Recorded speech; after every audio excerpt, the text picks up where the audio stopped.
Oh, yeah. What is up, everybody? Welcome to the outside gang. Although most of us are probably inside. What's up? Welcome in. To everyone who's just pouring in the last minute and a half that we've been live. Welcome in. Oh my God, my chunky Jordy has already gifted 5 KillJoy Jake memberships. Thank you so much. I really appreciate that. Mike42, King Parham, Queric V, Jen Warner, and Row Ventures LLC have all been gifted memberships. Very cool stuff. Well, good stuff. Thank you so much for that. I really do appreciate it. Really means a lot supporting the page like that. My chunky Jordy does that a lot, so I really do appreciate that. Eric Cartman is saying, hey, Jake, how are you? I've given up hope on it happening, but do you think we will get the Salem's Lot remake this year? Dude, I hope so. I really think it's going to be like a Max original or something like that at this point, which like might be disappointing. But I just, you know, with how much production problems that this one had and all the negative press I've heard about it, it's just like not getting released by the studio. It sounds like if we do ever see it, that's where it's going. But I don't know, man. I hope. Fingers crossed, right? Fingers crossed that we do get to see this at some point. That original is a lot of fun. I really love the first Salem's Lot, so I would love to see a remake of it. And I hope it's good, but, you know, production issues like we said. Remember the Children of the Corn movie we just got? Like, what was that? Like, was that early last year? I want to say that was like March or April of 2023. A lot of production issues with that one too. And I don't know if you guys saw that movie or not, but whoo! Yikes is all I'm going to say about that. RJ Skarenki, what's up, RJ? How's it going? Always up for talking some Scream 7. Congratulations on the new channel. Thank you so much. I really appreciate it. Yeah, KillJoy Jake 2's not doing too bad lately. I made that video saying, I think I'm doing horror updates over there now. And then I got like 100 subscribers in like a day. It was ridiculous. I've lost subscribers on this page, but we're killing it over there. It's very funny stuff. But thank you for supporting both pages though, RJ. I appreciate it. Nerd Noob is saying, sup? What's up, dog? How's it going? I still love that profile picture. That goes very hard. I don't know like what that's from. Or I mean, obviously it's a Teenage Mutant Ninja Turtle stuffing pizza down its face. But where it's from, I don't know. I love it, though. It's great stuff. Thanks for being here, dude. Chris is saying, hey, Jake, what's up, Chris? Once again, I love the dog. 10 out of 10. Love it. Very cute. Welcome in. Aiden V is saying, yo. What's up, Aiden? Welcome in. We're talking a little horror. Talking a little upcoming horror, I guess. I'm curious what everyone's still excited for. Because, you know, Scream 7, will it happen? I don't know. I hope it does. That would be sick. I know Terrifier 3 is like probably the movie that actually is happening and being filmed soon at the end of the month, early February. That's when they're going to start all that. I think they're just finishing up pre-production last I heard. So like that's the one that's probably like on my radar the most. That's the one I'm the most excited for. Lee Winnell's Wolfman looks really fucking good too.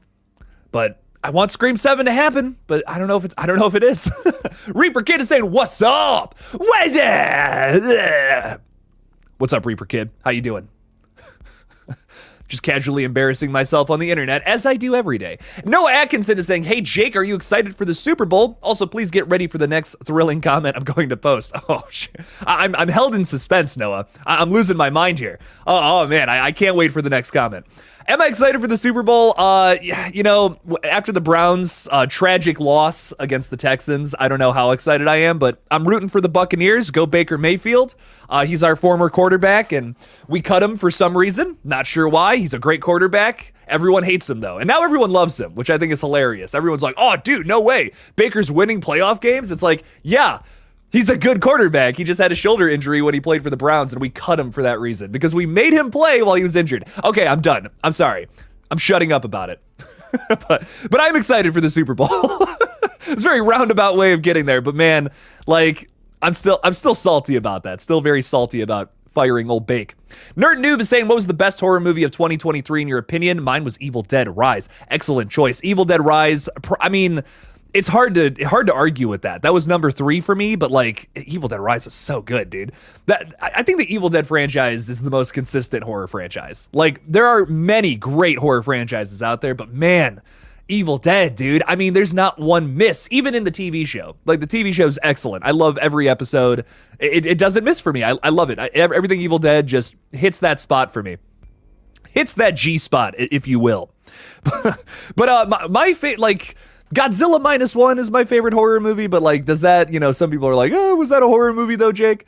I think my absolute favorite, like what is without a doubt a horror movie from 2023 was Infinity Pool. I loved it. I thought it was so gross and weird and disgusting, and it's a very bizarre movie, which is like right up my alley. I love when I see a movie and I'm like, yeah, there's nothing else like that. Like there's just simply nothing else that compares to that. Even if it's just so weird and out there that it might not be for everybody. I love movies like that. I can't get enough of them. Even Skinamarink from last year, which is a movie that I wasn't like crazy about, but I still like, it sticks in my mind, like I don't stop thinking about these movies that have that originality, that undoubtable originality to them, even if they're not like 100% my cup of tea, if that makes sense. But Evil Dead Rise, such a great choice. I mean, what a phenomenal movie. I think the kills were amazing. Maybe not the goriest movie in the entire franchise, but still pretty damn up there. Tell you what, I loved it. I thought it was great. I got to see an early screening of it too, and like Bruce Campbell introduced it. I'll never stop talking about that, frankly. He gave me a cheese grater while we were there too. I still have it. It's over on the set somewhere. What's my opinion on Megan is Missing? It's a slow burn, which is not for everybody, but it's got like some really creepy stuff going on it. I think Megan is Missing is one of my favorite like documentary style horror flicks, which I'm not crazy about those. Like they just don't typically do it for me. I'm trying to think about like what's the biggest one. Lake Mungo is a movie that people are like, oh, this is, I swear by it, it's so good. It's not for me. I'm so bored watching that movie. I don't know. It just doesn't do it for me. It's very slow. Every turn of that movie is like saying something about like what just happened. It's like, oh, actually, that's not how it happened. Like it happened this way instead. And I'm like, I don't know about that. I don't know if that's making this scarier or making this less scary. It's like something like kind of spooky will happen, and then like in the next scene they'll disprove it. Something kind of spooky will happen, and it's like, actually this was a fake. And it's like, that's boring. Like what?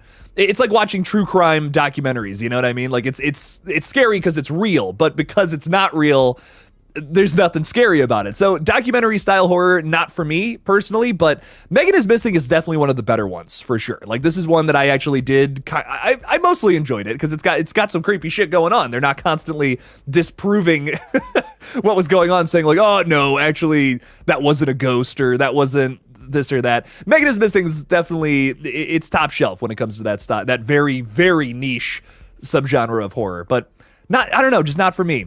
Personally, Gory Tiger is saying, "What's up? What's up, Gory Tiger?"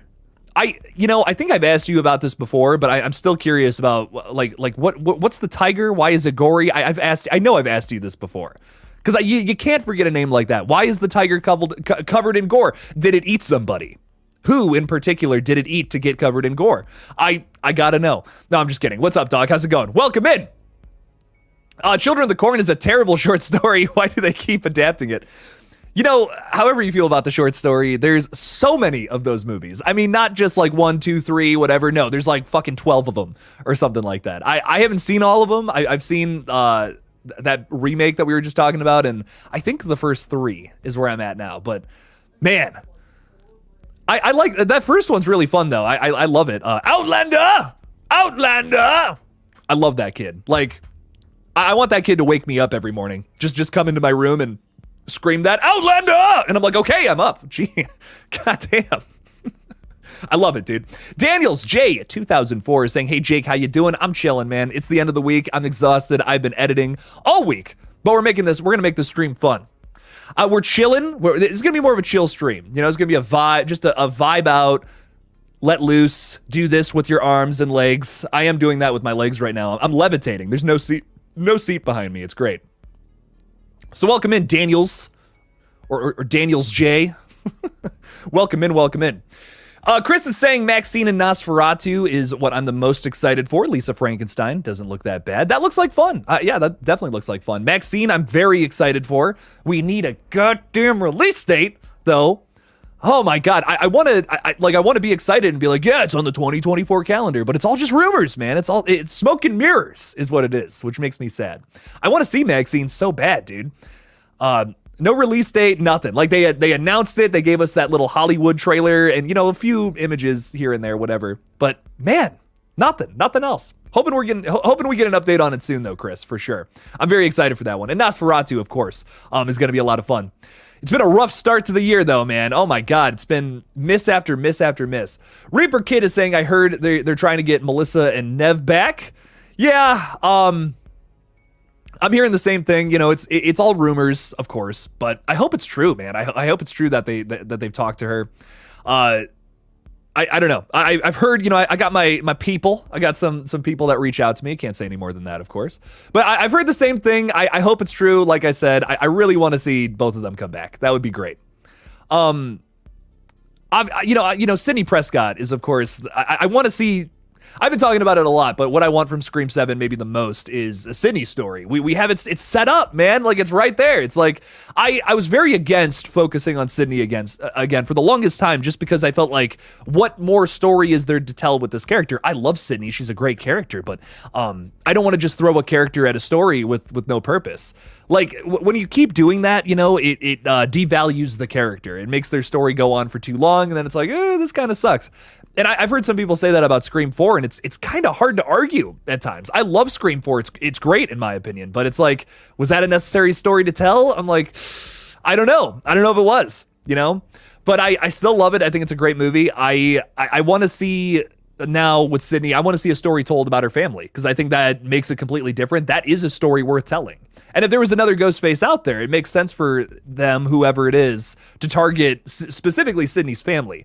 I think that would be really interesting. That'd be a fun story. It would be a whole new dynamic for the character to see her being in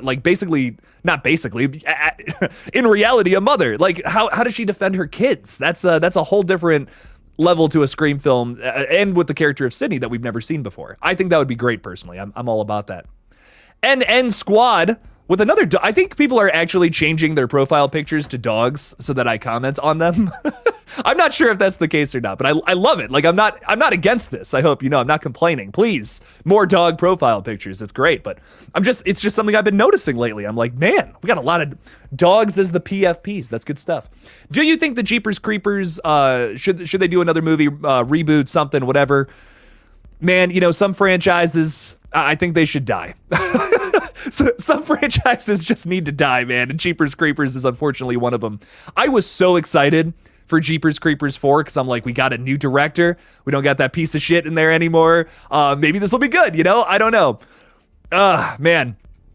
Jeepers Creepers 4 was a disaster. And really what I learned from Jeepers Creepers 4, and I'm sure my buddy Critical Overlord would disagree with this, because he's a huge fan. He loves Jeepers Creepers. And I love that about him. I think that's great.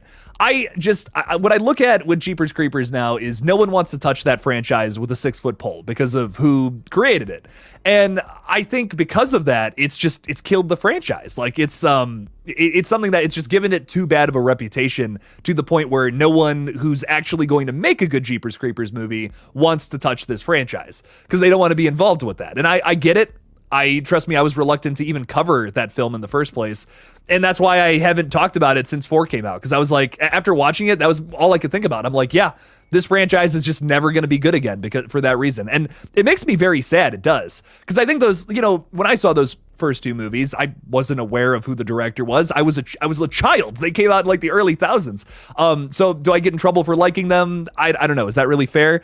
I was a child when I saw them for the first time. And really the first big report, like in my lifetime at least, of everything that came out about Victor Salva was like 2017 when that 3rd movie came out. That was when I found out. Like 2017. That wasn't that long ago, you know? And I don't know. Like, I've always loved those first 2 movies. It's fucked up about the guy that directed them, but I don't know. I think that's it. I think that's the story. We're just always going to be left on that shitty cliffhanger and never get a good story to actually follow that up, which it's a shame, but I feel like that's it. That's it for the franchise. Noah, this is the comment we've been waiting for from Noah Atkinson. We were held in suspense for this one. I'm excited. Saying, get ready for the Super Bowl, Jake, because I'm excited for film and TV series commercials that go on a show during the Super Bowl. Dude, me too. I mean, listen, if the Buccaneers don't go, that's why I'm watching. That's why I'll be watching. If the Ravens go, which they most likely will, I will be rooting against them because the AFC North is insane. It's insane. It's tough being a Browns fan, man. But I'm excited for all the commercials. I'm excited for whatever drops during the Super Bowl. It's always fun. Us movie content creators, we always have something to talk about the day after the Super Bowl. So I'm excited. I'm excited to film something. I won't be able to film something the night of the Super Bowl. This house gets loud. we're football fans in this house. We all scream at the TV, no matter who's playing. Like even if it's people we're passionate about, not passionate about, whatever. But I've really had a fire lit under my ass recently because of the Browns. Like I really expected them to suck this year, and then Joe Flacco comes on and all that. Okay, I'm done. I'm sorry. I'm so excited. Like football's been on my brain a lot lately, so it's hard not to talk about it. But let's get back to horror movies. Michael Prince is saying, yo, what's up, everyone? I'm new. Michael's new, everybody. Welcome him to the cult, where we mostly talk about horror movies, not football, I promise. Welcome in, dude. Welcome in. Appreciate you for being here. Thanks for hanging out with me tonight. Gory Tiger is saying Godzilla -1 is a monster movie, so technically it is a horror movie. I appreciate you saying that, man, because I was so worried with my list that I made last year that some people were going to be like, dude, Godzilla -1 is not a horror movie. And I'm like, watch it. I'm like, watch the first 10 minutes, dude. If you're not terrified by what's going on, I don't know what to tell you. It's a great movie. It's definitely horror without a doubt in my mind. Yeah, monsters. Big old monsters. They're scary. Bobby G, y'all. Sideshow Bob in the profile picture. I dig it. Keen for Abigail and that Nick Cage serial killer movie sounds interesting. Also keen for the new direction of the channel, May. Keep creating that quality content. Thank you. Thank you so much. We've had a very good week for the page, like much better than I thought, which I'm so thankful for. A lot of people checked out those videos, which I was so scared. I was like, is anyone going to watch these? I don't know. They both got a decent amount of views, like enough for me to keep making them. And I'm like, okay, all right, let's run it. I thought one was going to hit and like the other not so much, but they both got views. And I'm like, all right, badass. I love it. And the other thing too is people are still watching them. Like I got comments today on my Monday video, and that never happens by this time in the week. Because I typically do the updates. I love doing updates. Don't get me wrong. But I just want to start doing the evergreen content, and like people are still watching them. My point has been proven in only a week, and I'm like, yep, this is what I got to keep doing. I just got to keep making the evergreen stuff for this to work. So thank you so much, Bobby G. That really does mean a lot, man. It's been a stressful week, but we're getting through it, man. We're getting through it. I'm excited to show you guys what we got going on next week too. Nerd Noob is saying Scream fans sometimes take stuff way too far, especially when they say, yeah, dude, yeah. It's getting toxic over on Reddit and Twitter, man. I honestly, my advice, avoid it at all costs. Shit's ridiculous. Chrissy's hanging out with us tonight. Hi. Hello. Saving the good beer for a special day. Okay. Is today that special day, Chrissy? I don't know, but I'm excited. I'm like, this is awesome. That's great stuff. Save that good beer. Keep it in the fridge. Let it age to perfection. Michael Prince is saying, I hope we get a reboot for Jeepers Creepers after that last one. Dude, I hope so too. Like I said, I'm a little pessimistic with the franchise right now, but hey, maybe it comes back. Maybe it comes back better and stronger and with an actually good movie, because the last two failed to impress, unfortunately. So Michael, keep the hope alive, man. Keep it alive. I love it. Trevon King is with us tonight. What's up, dude? How's it going? Hey, Jake, imagine the guy from Saw was in a Scream movie. Are you talking about John Kramer? The guy from, yeah, it's got to be who you're talking about. Mr. John Kramer, horror's Batman, essentially. Would he be the same guy as he was in the OG Saw? So you're saying, like, did I just spill? I might have just spilled coffee on my shirt. I did not, thank God. Bad day to wear white, ladies and gentlemen. Would he be the same as in the OG Saw? Like, if you're talking about, like, I'm so confused by this question. I'm sorry. So like John Kramer in a Scream movie, what would he end up doing? Like you're saying like if he was a Ghostface is basically what you're saying. Like what if John Kramer was a Ghostface killer? I don't know. I really don't know. That's a great question. Cause like, I mean, it would probably be the same setup, I mean, like basically what if John Kramer was a murderer? He's not a murderer as he claims, but he puts people in traps to kill them, What would his motive be as a Ghostface? He wants people to be better. He wants people to appreciate life a little more. Stop cheating. Stop sometimes doing things that like are morally correct, but he's still upset about. John Kramer's the kind of guy that would put someone in a trap just for like getting a tattoo, which there's some reasonings behind There's some reasonings behind the traps that are like, dude, really? Like, come on. That's not that bad. Most of them, like a good majority of them are, but not all of them. There's a few in there where I'm like, okay, John, like over policing much? Damn, dude. That would be fun to see, though. Tobin Bell's fantastic, man. Eric Z is with us, too. Oh, great picture, man. You got Felissa Rose in there with you. Badass. Saying, hey, Jake, love the content and excited to be part of the live stream. Thanks for being here, Eric. I appreciate that. What does the Z stand for? That's what I want to know. You don't have to put that out there. I'm just being silly. Or go ahead and do, too. Doesn't matter. Either way. Either way, I'm here for it. Drew is saying, love the videos, man. Keep it up. Thank you so much. I got a really fun Versus video coming out on Monday. It's Terrifier, the original Terrifier, the first one, versus the original Nightmare on Elm Street. So I'm excited to be talking about like a classic like that. You know, we talked about some requels this past Monday. We're getting into the classics this week. I'm excited. I'm also talking about Scream 2. My hot take video of next week is going to be, I think the Scream 2 opening is better than the first. Hot take. I don't have too many points to prove it, but I'm going to try. I'm going to try. It's not that series isn't about proving anything. I misspoke there. It's more about just, here's my weird personal opinion on this and why I think that, and I think that's fun. I'm not trying to, really want to rephrase that. I'm not trying to convert anyone or anything like that. I'm just saying, like, this is my take. I really like the Scream 2 opening. I personally think that it's better. I love both. Though. The original Scream's opening is so good, but that Scream 2 opening, it's my favorite. It's my favorite in the whole franchise. It's great stuff. Nerd Noob is saying, I hope they at least try to talk to Nev. Rumor has it they are, so I hope so, my friend. Keeping my fingers crossed, dude. Noah needs a release date for the third Spider-Man, the animated Spider-Man movies. I agree. Left on a cliffhanger there, too. I won't say any more for those who haven't seen it. If they intend on getting Melissa and Nev back, they'd better be ready to dish out huge apologies and pay out what's deserved. I feel like, with Melissa, that ship has sailed, but with Nev Campbell, an apology and obviously higher payment, I feel like that could happen. I feel like that's a possibility, but I think Sam Carpenter might be out, as sad as that is to say. Coop de Oof is saying, I'm super excited for Late Night with the Devil, Beetlejuice 2, Ghostbusters 4, and ironically, Winnie, I was like, Ba.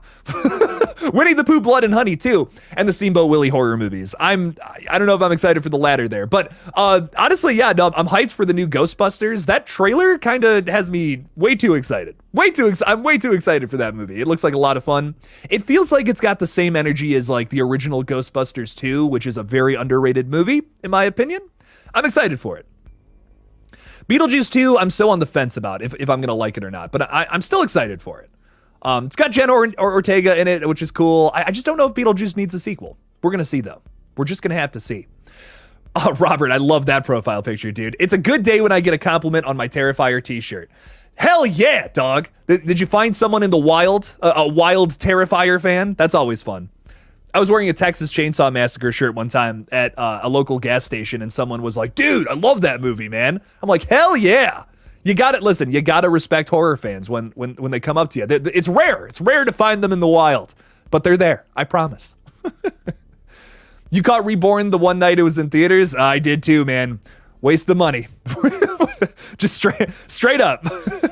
Marley Kai 2000 is saying, hello, how was your day? My day was almost a horror experience. That's not good. I hope you're okay, Marley Kai. Stay alive, my friend. Jesus, that's terrifying. My day was good. I'm chilling, man. I'm vibing out. Making the most of it. Making the most of life, dude. Scream 7, Melissa and Jenna, one final story. Duh, fingers crossed. Manifesting. Just keep doing it, Dr. Andy. Keep making it happen. Andre? Is that? Ooh, that's a very cool name, my friend. And you got a bear? Got a bear screaming at you in your profile picture? That's awesome. Any news about Saw 11? Nothing crazy as of late. I imagine that they're probably going to start to film it sometime soon. If I had to guess, nothing crazy. I mean, since like last year, we haven't gotten a big update.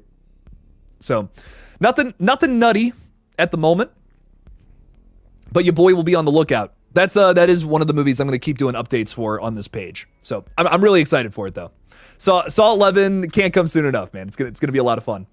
Candy Rose is saying, so aside from Terrifier 3, what horror movie do you seem to be the most excited for this year? Love your vids. Found your channel after finally watching the Terrifier series last year and love watching your videos. Thank you so much, Candy. I appreciate that.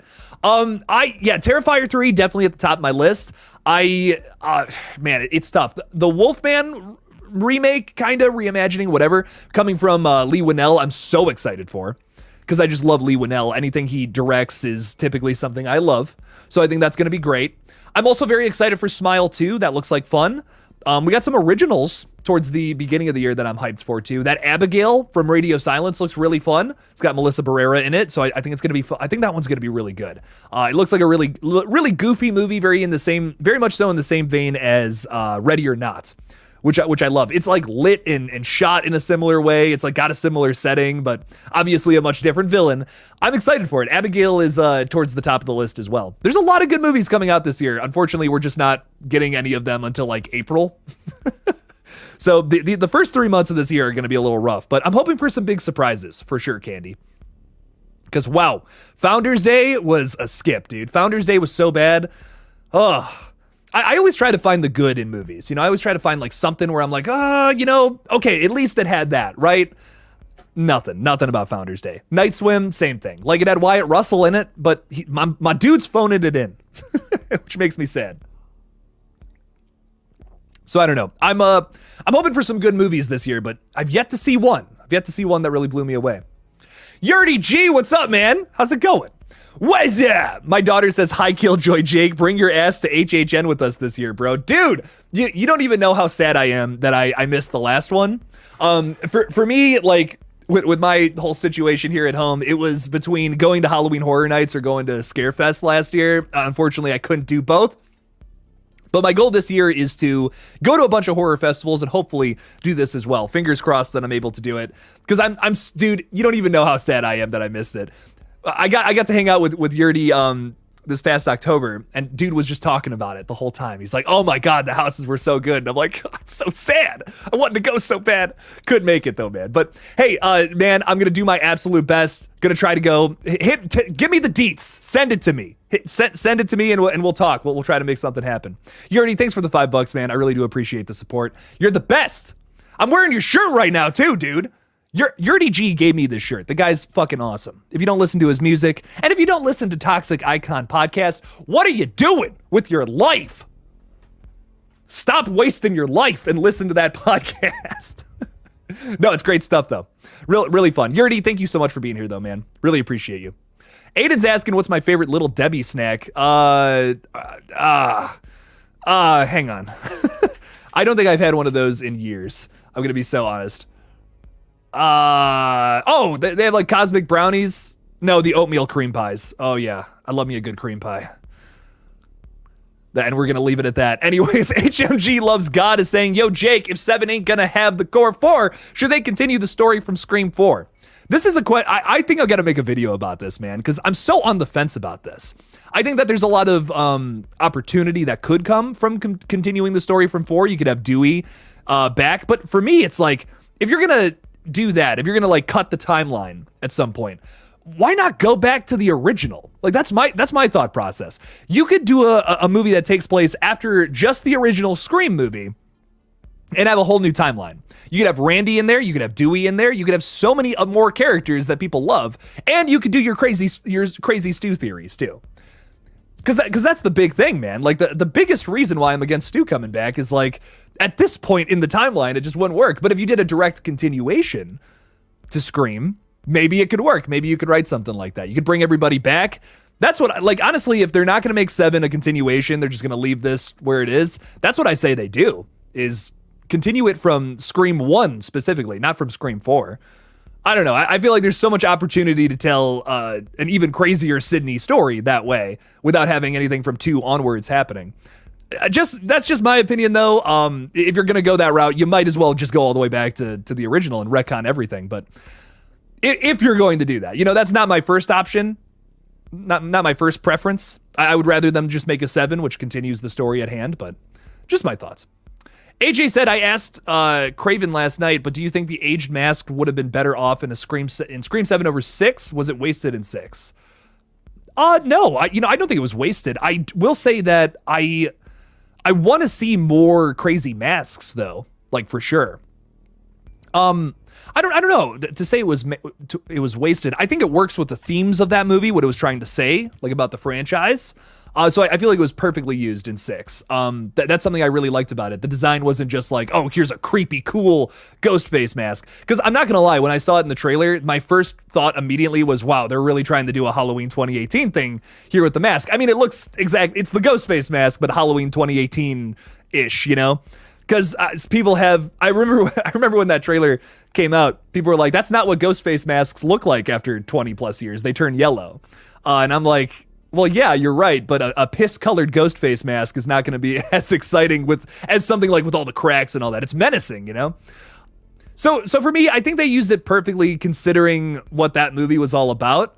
But in Scream 7, I will say I do want to see some more variants. I want to see some other Ghostface masks utilized.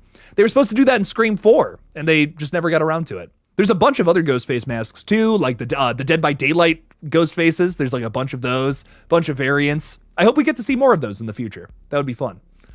Denisha is with us tonight. What's up, Denisha? She has been a member for 13 months. Lucky number 13, Denisha. I love it. Hey, Jake, 13 months of drinking up the Kool-Aid. Hell yeah, Denisha. Keep on drinking. Thank you so much for your support. I really appreciate it. There we go. Badass.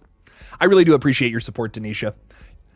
Denisha's always coming in here, being a mod for the page, hanging out with us, supporting the channel. Really does mean a lot. Thank you so much. 13 months. Crazy. Little over a year. So much fun there. So thanks for being here. Really appreciate you. Ty Lee is saying, I hope Imaginary at least has creative scares. I'm expecting dog poop, a dog poop plot specifically, but if it can deliver on the scares, then I'm good. I feel you. I really do feel you. I think that the plot is going to be your generic Blumhouse, run-of-the-mill ghost story, essentially. But I think some of the scares and some of the visuals especially are going to be great. I'm expecting a big third act from this one. We got it teased a little bit in the trailer, but I think we're going to go to like this other dimension where all the imaginary creatures are from and they're pissed off, That's actually kind of cool to me. I don't hate that entirely. So I think that it could be good. It has potential to have something interesting in it. But fingers crossed, baby. Fingers crossed it's something good. I need a good horror movie in 2024, ladies and gentlemen. I'm about to be searching through Screambox and Shudder tonight for something good that's come out this year. I got to find something. Rotting Prince is saying, hello. Hello, hello. How's it going? That's how they say it in German with an A. I learned that back in high school. I don't know. Hello. Welcome in. Appreciate you. Eric Z is saying, I think Wolfman will be great considering Lee Winnell is behind it. Absolutely. I'm with you. I'm with you, dude.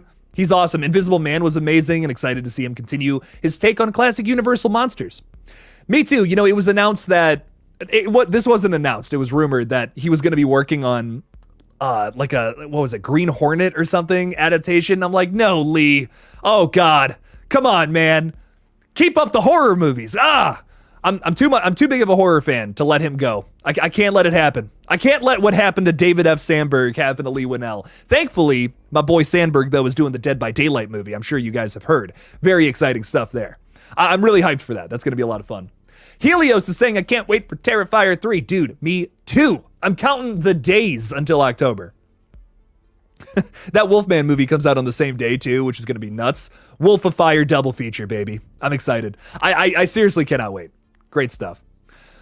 Old School was just watching 3C Films. Love 3C, man. He's awesome. He's great. I don't know what I don't know what I would do, honestly, without him. He's fantastic. He's given me some great advice for the page. He also gave me a shout out like once in a big Scream video of his. I really appreciate that a whole bunch. Chris is awesome. He's a great dude. He makes some great content as well. Noah is saying a Friday the 13th requel has got to happen from the company Paramount Pictures. Blumhouse would have to do it, right? Who knows if they would. Legendary Pictures should be part of it for a 2025 release date. I was just talking to Womp Stomp on Twitter about this. Vincent DeSanti, who did the Never Hike Alone movies. My dude should do it. Like, when they finally get that rights situation figured out or whatever the fuck, they should just have him do it, man. Just be like, here, do whatever you want. Here's the rights. Do whatever the fuck you want to do with it, man. That's, in my opinion, that's the best case scenario. He's very qualified. He's proven that over the last 6 or 7 years. I think it would be great if he was able to do it. I'm rooting for him. Old School is saying heard Terrifier 3 is similar to Rob Zombie's Halloween. Don't be saying that. Don't be putting that negative energy out into the world, Old School. I'm kidding. I'm so messing with you. I hope not. I hope it's a little better than that. I love Rob Zombie. I really do. And I feel like I shit on him too much because I just watched 31 the other day and I'm like, this fucking rocks. Like, how have I not seen this one? Rob Zombie movies are very hit or miss for me. You know, The Munsters was like, okay, that was whatever. The Halloween movies, 2 has grown on me a little bit. That first one, I don't know, it's just not for me. But I love his first 2 like Firefly movies in that trilogy. The third one is, take it or leave it. But 31 blew my mind, man. I'm like, this was way better than I was expecting. The very beginning and the very ending of that are like 10 out of 10. Great shit there. I don't know. It's not a 10 out of 10 movie. Like I would give it a 7 out of 10, but because it's got some weird dialogue as Rob Zombie does, but I really loved a lot of what was going on in that one. Very interesting movie. Scott Royston is saying, hey there, KillJoy. What's up, Scott? How's it going? Have you seen Founders Day? I just did a review of it today. I don't know. It just was not for me. I almost walked out. I almost walked out at a certain point. I was like, I cannot believe this is still going. Wow. I love that there's just and this is not spoiling anything about the movie, but there's just a false ending, like right in the middle. Like they make you think it's over. And then it just keeps going for like another 40 minutes. And I'm like, oh my God. I thought like the pain was over at that point, but it was not. Very funny stuff. But I don't know. That movie did not do it for me. Not my cup of tea. It's very easy to fuck up a whodunit slasher, in my opinion. Ghostface is saying, I would love to see Sam be Ghostface in Scream 7. I was pitching it for the longest time.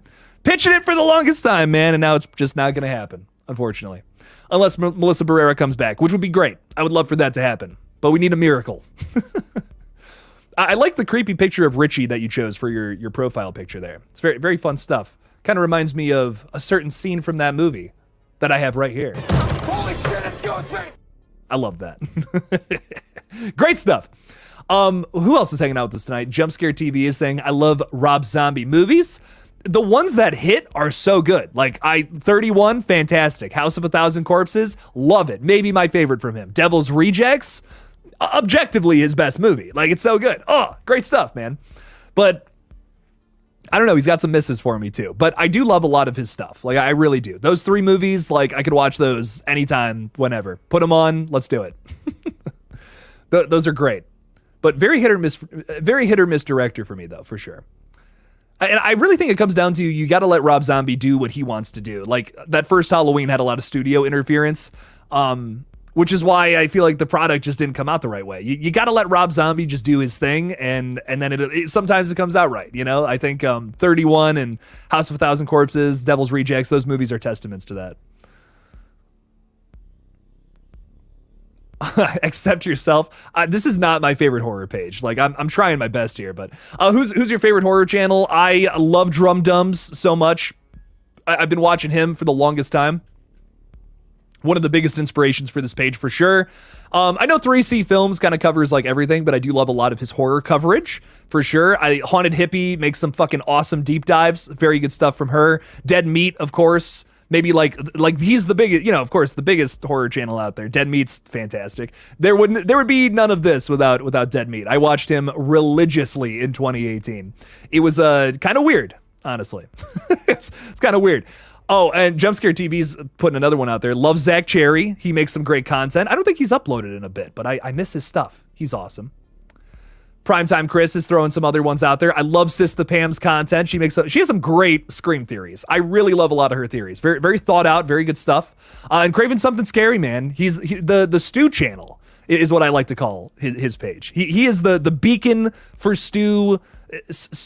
Stuthers? Is that what they're called? For people who want to see Stu come back? That's the place. That's the place to go. If that's your thing. He's the conductor of the Stu train. So I love a lot of channels though. There's a lot of great people out in this community that I'm very thankful to have. A lot of people too. I'm very thankful to have as friends. A lot of great people out there for sure. Night Watch Zone. I love. He's fucking so cool. Like just the greatest dude.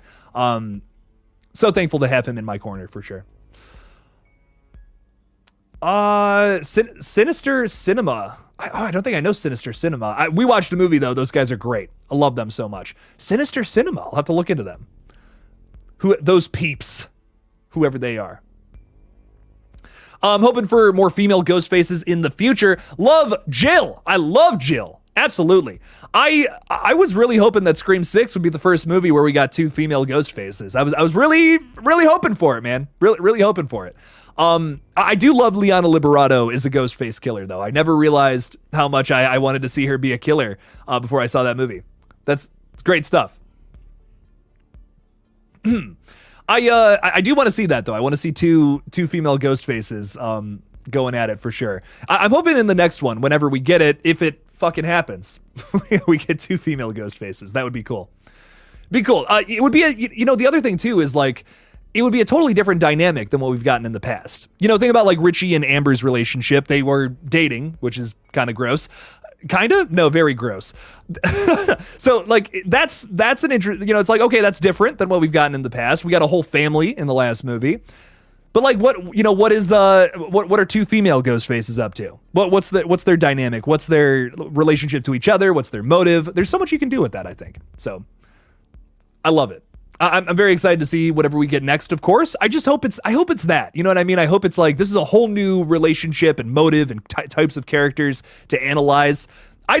Someone made a good point the other day. I can't remember who it was, but I don't need like this pull the wool over my eyes whodunit for the next Scream movie. I just need like good killers. I don't even care like if it's obvious, whatever. For me, it's like, are they good killers though? Like, do they freak me the fuck out? That's what I'm looking for more than anything in Scream 7. A good motive at this point is way more important to me than if they're able to fool me with who the killer is. I like most whodunits, I've been able to figure it out. It's like sometimes they like blow my fucking mind. The bodies is a great example of that. But I'm really excited for just another motive in the Scream franchise that we haven't touched yet. We've been kind of hitting on some similar motives with that last movie especially. So I was kind of like, I was a little disappointed with that aspect of Scream 6. But I'm hoping that whatever we get next, it's something new. It's something fresh. There was a lot of elements to 6 that were fresh, and I dig that. But I think the killers have always been like one of my favorite parts of Scream. I always love like finding out why they're doing it, and who they are, and if they're menacing, if they're not. It's great stuff. Critical Overlord is great. We love him. We stand the dude. Dude's great. Queric is saying it's called reality. Jake Stu lives.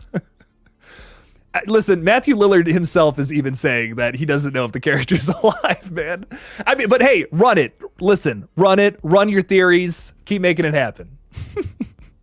Anything's possible, too. I mean, like I said, we're at a very chaotic point in the Scream franchise. There's been a lot of those. But right now, especially. It's fucking disastrous. It's literally on fire. It's scary times, man. Yaz is with us. What's up? How's it going, dog? Love that scene in Scream 6 when the 2 ghost faces wiped the knives at the same time. I mean, listen, I don't know. As a Scream fan, I was like, oh my God, losing my fucking mind when I saw that for the first time. Pretty sure the audience reacted in ecstasy, which was weird, but I get it. That was me. That was me in the back row just going like, oh my God. I feel so bad for the people that I was in the theater with when when we saw Scream 6 for the first time. I took all my buddies. We had a whole row to ourselves, and we were just like losing our fucking minds like every 2 seconds. It was so much fun. The crowd was losing their minds too, though. Like we were not the only ones. There was a lot of people in that theater that were like, "Oh my God, that's crazy! What?" It was a very great theater experience. It was so much fun. Got some great reactions out of people. It's fucking sweet. The love for this franchise is so infectious. Like it really is. It's great. It's great stuff. Primetime Chris 420, love it, is saying obvious killer, hidden motive. Yes. Crouching tiger, hidden dragon. Is that what it is? I don't know. Obvious killer, hidden motive. Yes. Like that's, I don't like try to make your killer mysterious, of course. Like, I'm not saying like, you know what, whatever, just throw it out there. No, but give me a good motive. Give me something that isn't revenge. Just like, if it's not revenge, I'll take it. I don't even care what it is. As long as it's not family-oriented revenge, I'm here for it. Primetime Chris, thank you so much, man. I appreciate that. That's what I'm talking about. Good motive. Jerry, just Jerry, from Rick and Morty, is saying, thoughts on Smile 2? I'm hyped for it. I think it's going to be fun. I'm excited to see where the story goes next, especially. We know that Kyle Gallner will most likely be the star of it. Or I think it's Gallner. Kyle Gallner is going to be the star of it. So picking up right where we left off from the last movie, I hope. That would be a lot of fun.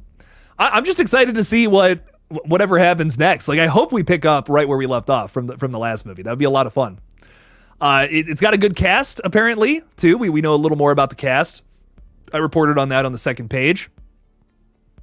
I'm excited for it. I think it's going to be good. Parker Finn, he's this up-and-comer right now. I'm very excited, man. He blew people's minds in 2022 with how much money that fucking movie made, and I'm really hyped. I'm really fucking hyped to see where this goes next, because this could be a fun little crazy franchise, depending on where it goes. I hope it's good, though. I really do. I'm worried that it's going to turn into just generic Conjuring film at some point, and I hope it doesn't, because I think Smile has a lot more potential than that.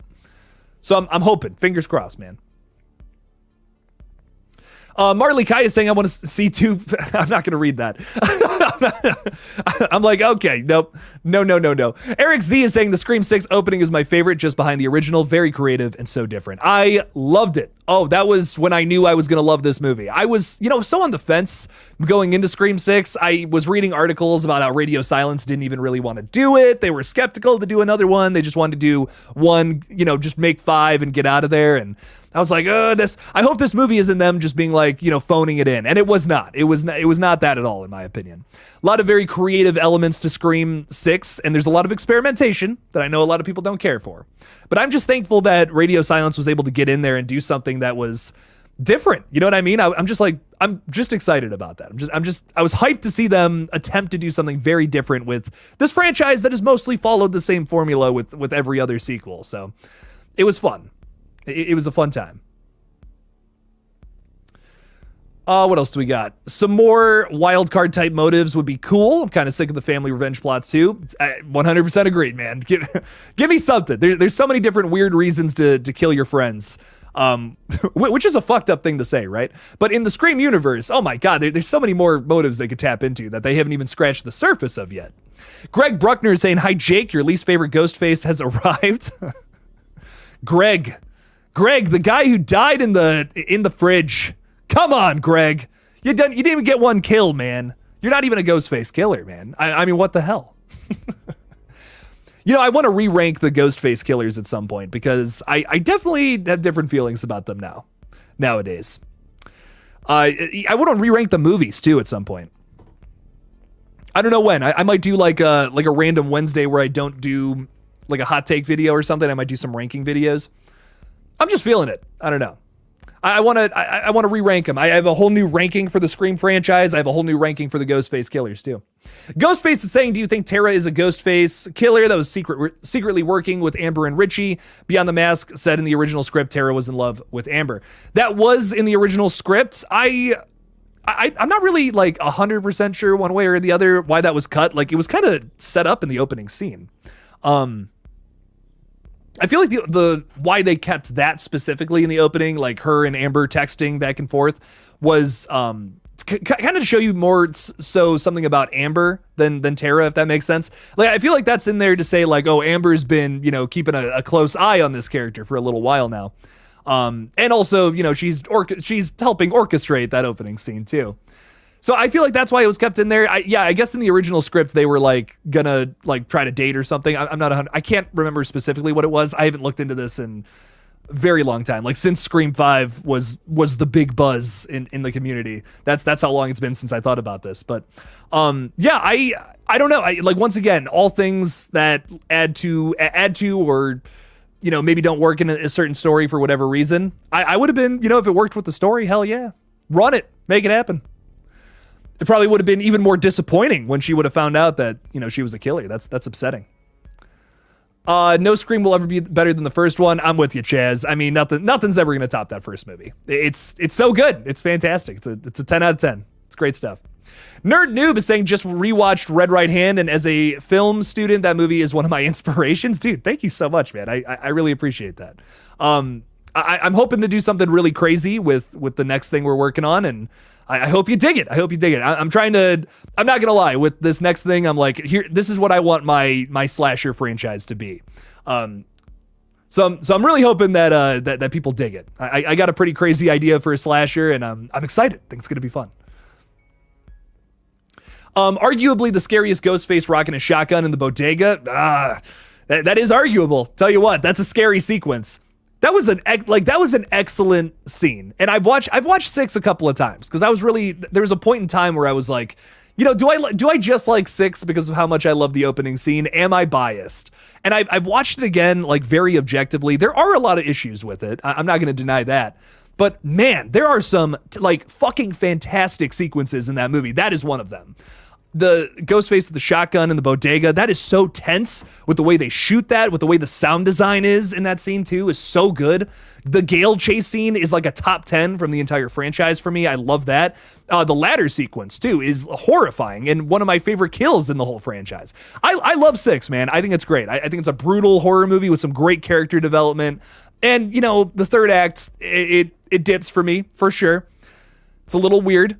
Some of the stuff going on there, but for the most part, I love that third act. It's the weakest part of the movie for sure, but it's got some fun moments to it, man. 6 is a fun movie. I really enjoy it. Ramona Flowers, what's up? How's it going? Hi, I'm on the stew train and have made 2 edits on the subject. Oh, very nice, very nice.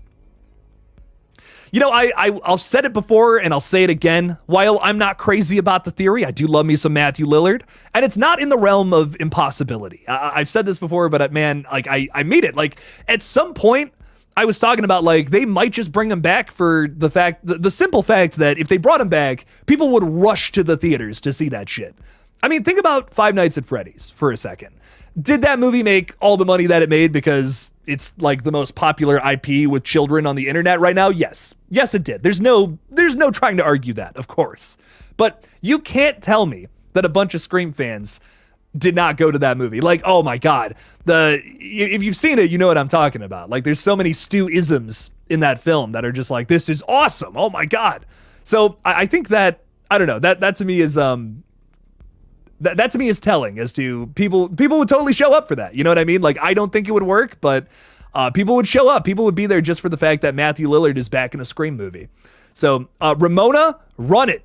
Run it. Keep pitching the theories. It's not impossible. As much as it doesn't make sense, it is not impossible. For the Love of Rock is saying Melissa Barrera spoke at Sundance recently and took the high road on being fired. She seems to be winning the PR against Spyglass, Beauty versus the Beast. She absolutely is, without a doubt. And I'm happy for her. I think Melissa Barrera is fucking awesome. Very talented actress, and I'm excited to see her just killing it. She's still making movies. She's still, you know, killing it on social media and all that too. So I don't know. I'm very happy for her overall. I want to see her back at some point, but you know, no one can have a conversation nowadays. It's always just about let's put words in people's mouth. Let's just make them look horrible, even if that was not their intention. It's crazy, man. Trevon King is saying great horror movies of the 2000s are Ghost Ship, 13 Ghosts, Cabin Fever, Hell House. I just watched Cabin Fever again for the other day. I love that fucking movie so much. Cabin Fever slaps, man. I love that.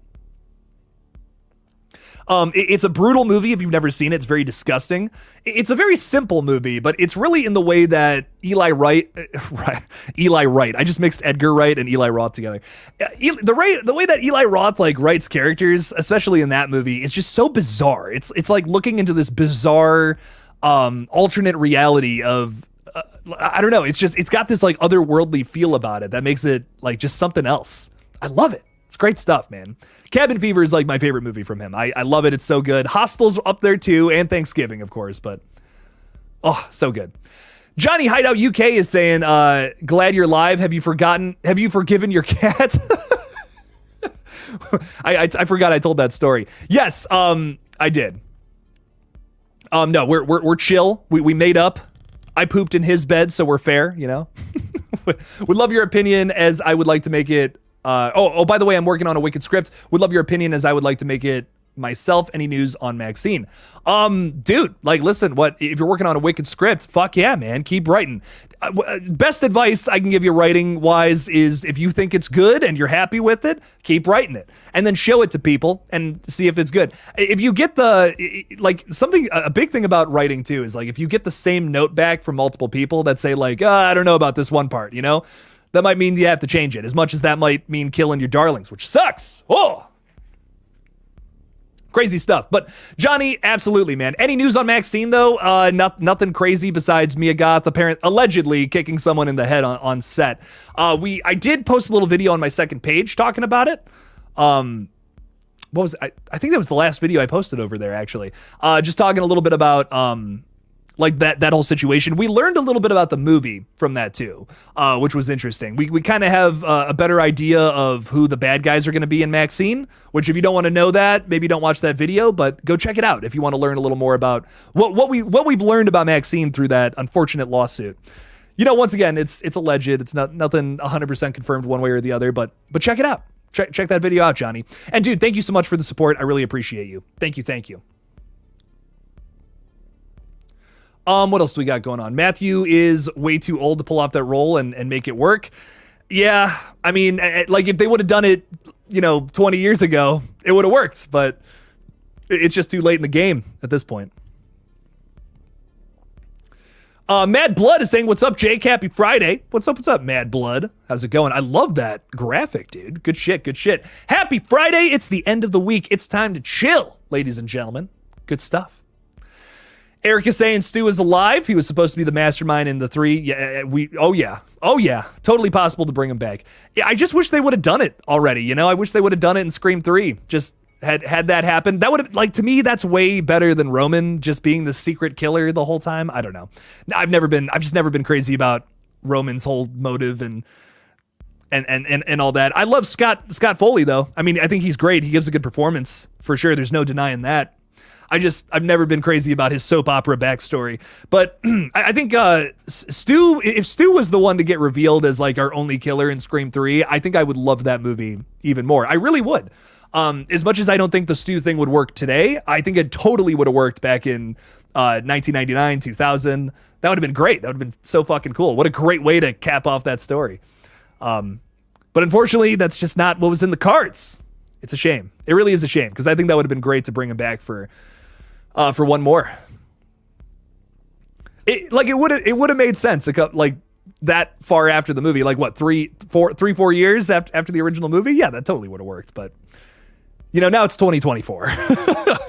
If I could go back in time, I would change it. I don't know why I was gonna sing that, but kind of felt like breaking out into song and dance. Why not? Have I seen Cabin in the Woods? Hell yes. Banger. Like one of my favorite horror comedies, without a doubt.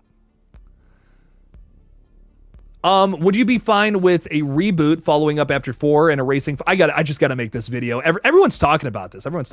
For me, it's like if we're gonna erase 5 and 6, you might as well erase 2, 3, and 4 too. That's my thoughts on it. Do the Halloween 2018 thing. I don't think it makes sense to continue the story from 4. I don't get that. I think the only people that, but no, I'm not gonna say that. I think the reason people want to erase 5 and 6 is because there's a lot of people that just don't like them, and that's fine. If that's your opinion, that's all good. I respect it, but that's not a good enough that's just not a good enough reason. These movies made money. Like 5 and 6 were successful films.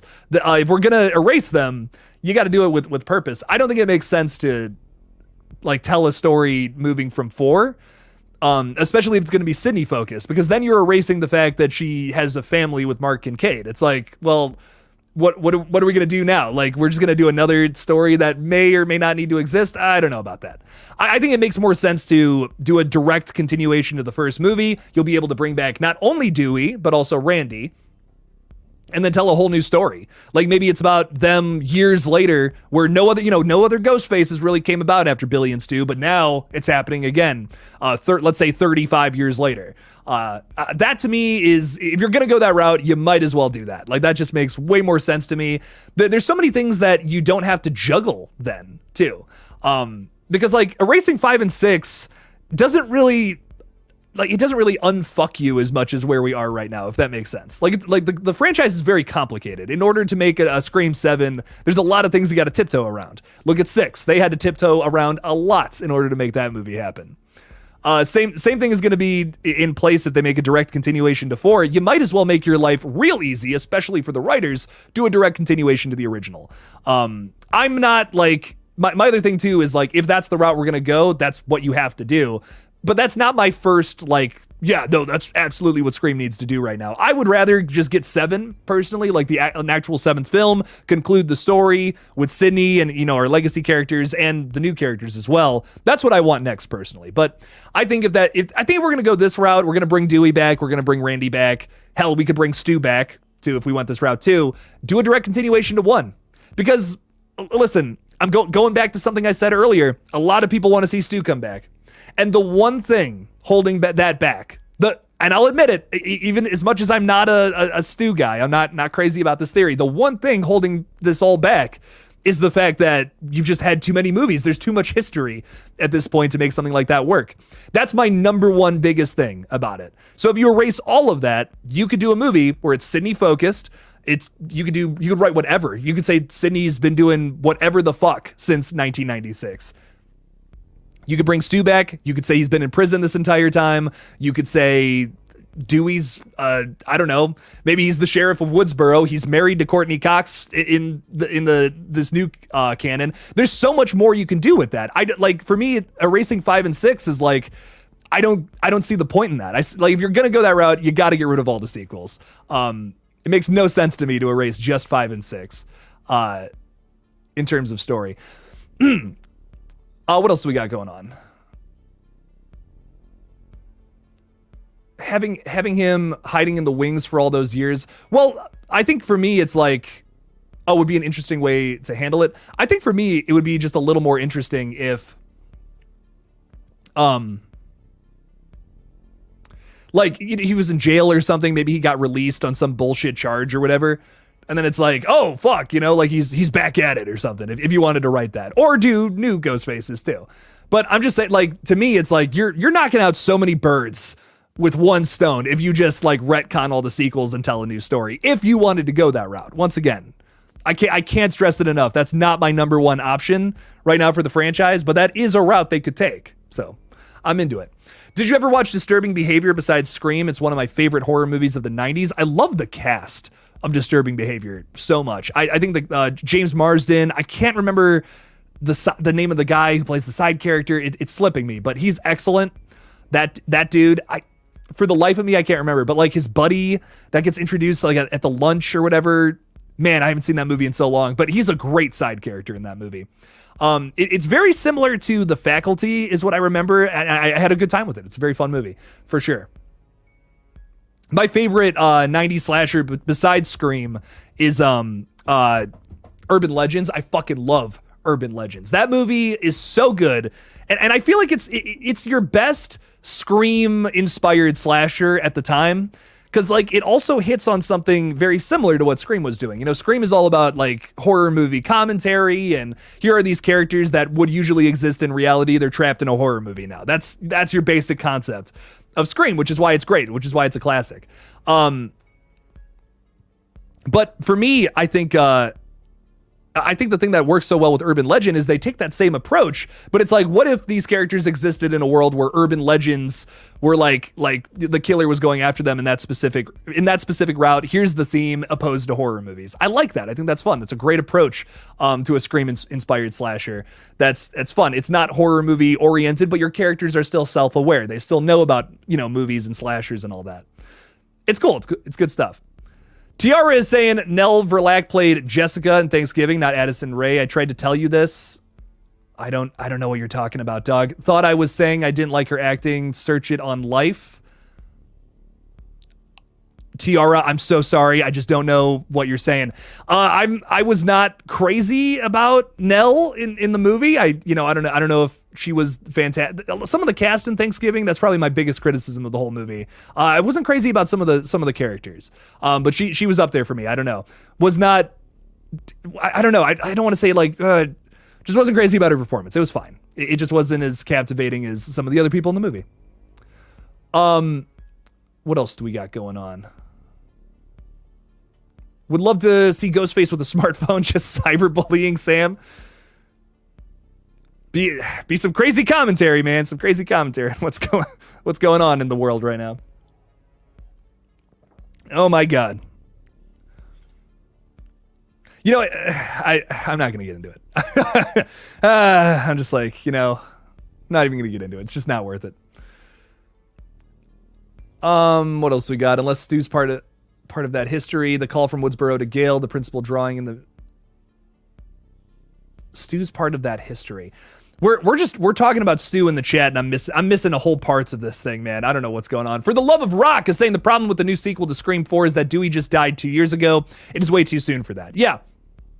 That too. The biggest, I think the number one biggest thing about doing a direct continuation to 4 specifically is you don't want to ask your audience to have to watch 4 movies. Now, I know, the 50 people or so that I'm talking to right now have definitely seen all 6 of the Scream movies, probably multiple times, but you're asking the general audience to watch 4 movies before they come see your new movie. It's one thing, though, to ask them to watch 1 movie and then come see it. That means more people are inclined to come check it out. But there are plenty of people who have only seen the first Scream and never checked out the sequels. I would say the majority of people, too. So to me, it just makes way more sense from a financial, business, whatever standpoint to just do a direct continuation to 1, take the Halloween 2018 route all over again. There's a reason there's a reason that was so popular of a movie, and some of those other Halloween sequels were not. So to me, it makes way more sense to go that route, I guess. What else do we got going on? Scream 7 has to be a tropical setting. I would love that. I think that would be so much fun. That's a place we haven't gone yet with Ghostface. And immediately when you say this, when people hear tropical Scream, they're like, dude, how are you going to wear that costume in Florida? A lot of the settings for Scream has been Ohio or New York City, Northern California, where it's not ridiculously hot. So that, it makes sense. It's okay, I could see someone wearing that costume there, but it's how do you get away with that in somewhere like Florida or during the summer, during spring break, whatever? Honestly, just have all your chase scenes be inside or at night. That's how you do it. And Ghostface isn't chasing people around during the day 9 times out of 10, unless it's that scene from Scream 5. Well, there's more sequence. There's more than that, of course. I mean, in Scream 2, Randy gets pulled into the van in broad daylight. But still, I think it's a possibility. You could totally do that. I mean, a chase scene at night on the beach, imagine that being the opening scene. Bunch of people around a fire on the beach or something. Ghostface starts stalking them from down the beach. There's so much you could do with that, aesthetically talking. That would be great. I would love to see that. In some of our hearts, Stu will always be alive. I know. There's no change in that. There's no change in that, man. I love Stu. He's my favorite Ghostface. He's great. Kenneth King is with us. What's up, Kenneth? How's it going, man? KillJoy Jake, what's up? Love your channel. First time on chat with you. Dude, welcome, man. Thanks for being here. Thanks for hanging out with us. Appreciate you. Appreciate you for chilling. Stopping by. Welcome in, welcome in. Whatever question you got, throw it out there. I'll try to answer it. Just don't ask me about... I'm not going to say that. You're new here. I'm not going to be weird yet. Love your channel. Sorry. Dude, I appreciate that, man. I appreciate that a whole bunch. I see you like watching movies from your profile picture there. So you're at the right place, my friend. Welcome in, welcome in. Great stuff, great stuff. Totally love Valentine and Urban Legend. Valentine is one that doesn't get talked about enough. That's got a great twist, like a chef's kiss twist to it that I love oh so much. I think Valentine and Urban Legend, the reason those stick out to me the most from that time period is just these have some of the best twists of some of the other Scream-inspired slashers and all that from the time. Like, they're both whodunits, and they both have just excellent twist endings, like, that are written so well to perfection. Urban Legend and Valentine, without a doubt, fall into that category for me. I was blown away by both of those the first time I watched them. Great stuff. Especially Urban Legend. Like, Urban Legend, I was like, no way, man. No way it was this person. That's crazy. I loved that. Love that movie.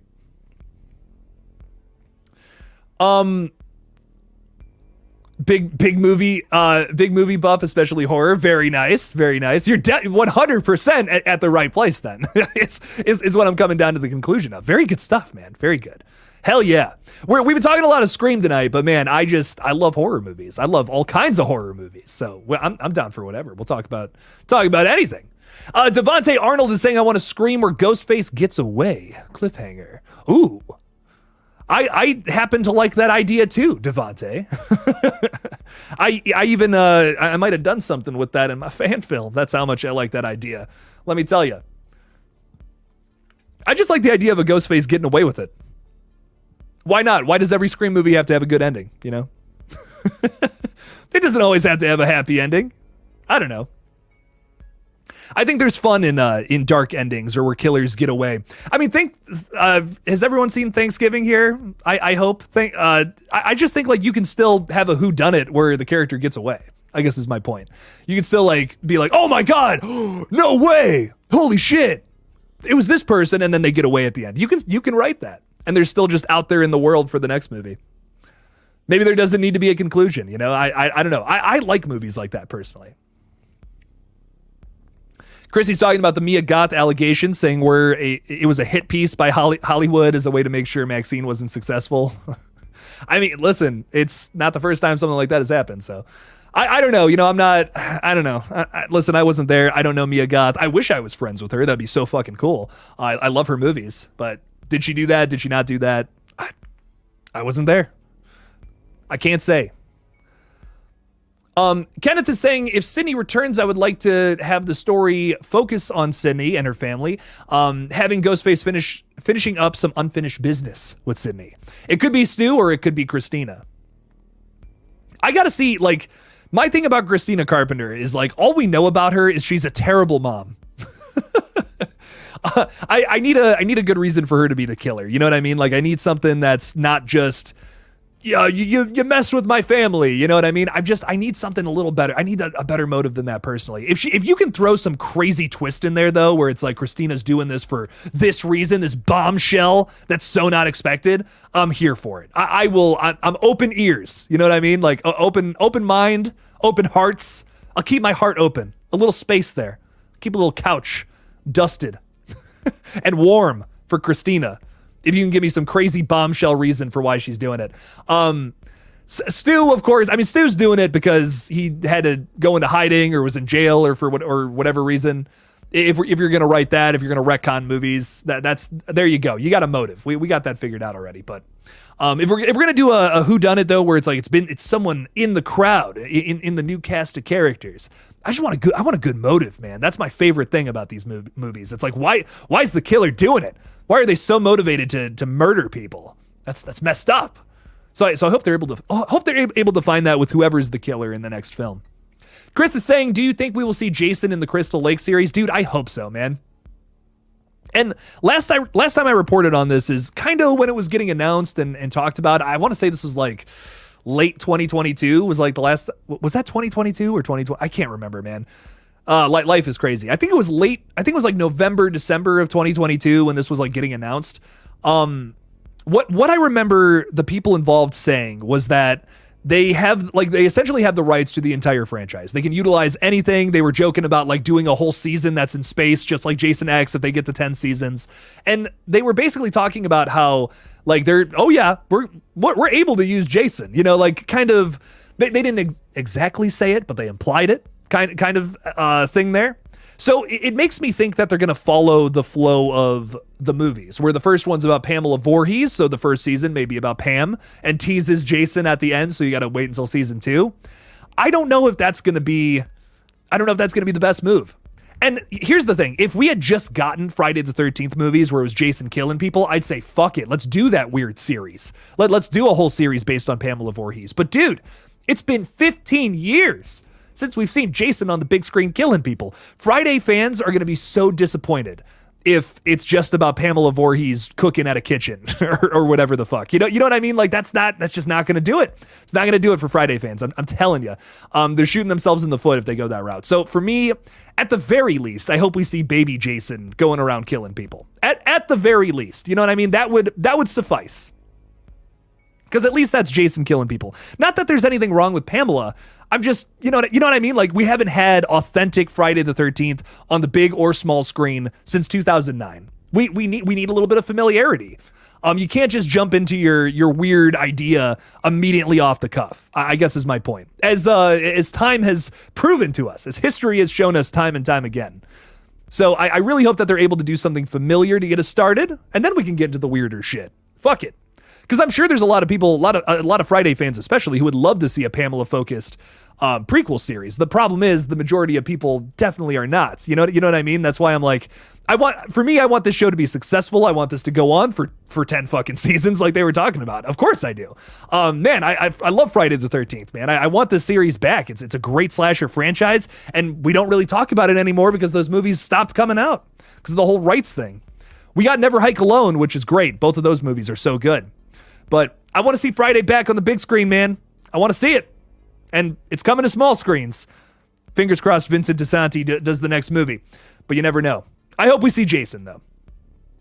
I feel like it's a big mistake if we don't. Just watched Pearl again, and I'm blown away by Mia Goth's 5-minute monologue without a single cutaway. She is amazing. Oh my God, yes. That another great theater experience there. I was like in tears laughing. That movie is so fucking awesome. And Mia Goth's, something that I never really appreciated until later on in life is how important a good performance is in a movie. And Pearl is such a testament to that. That is such a simple movie. It's nothing, like writing wise, it's nothing like, holy crap, like this is so revolutionary. We're reinventing the idea of a slasher or psychological thriller, whatever. But it's just so well performed. It's like a 10 out of 10 for that. Like the performances are so well done. And so she's so crazy in that movie. Her mom is so good. I don't know. Like I love everything about Pearl. Pearl and X are just so good. Love it. Love it. Great stuff. Ooh, JT's asking a good question. I think I know at least 2 of these. Can you name the only 5 horror franchises to hit a billion box office milestone? I have the list in front of me. Horror franchises specifically. So I'm going to say Saw is definitely there. I want to say Conjuring is definitely there. So it's got it. I mean, Saw has 10 fucking movies. There's no way. Conjuring is at 9. Those movies make so much money. What are the others? I feel like it can't be any of the slasher movies from like the 80s, right? Like how much money did those make? Maybe Resident Evil. That's a great point. I feel like Resident Evil's got to be on that list. That is a very good answer. Those movies make a lot of money. It's crazy.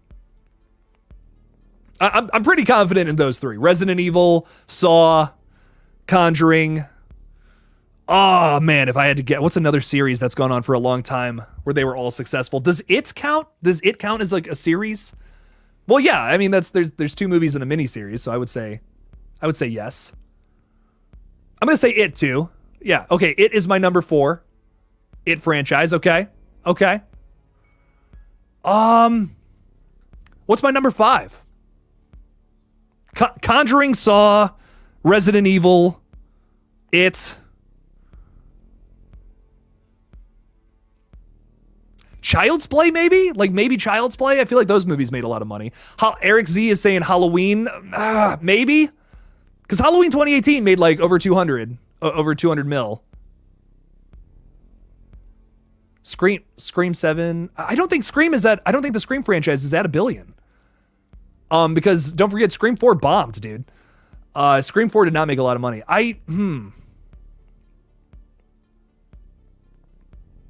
Man, what's my number 5? That's really tough. I don't know. That's a good question. The Scary Movie movies made a lot. Does that count as horror though? I mean, I guess so, right? Like it's horror comedy. I'm gonna say Scary Movie. I want to say Scary Movie's up there because like those movies made a stupid amount of money. I know the first 3 at the very least made like a stupid amount of money. So that would make a lot of sense. Yeah, man. Did I say 5 earlier? Final Destination might be up there. I don't know. If I could create a final girl and a final boy, what would I do differently? What would I do differently?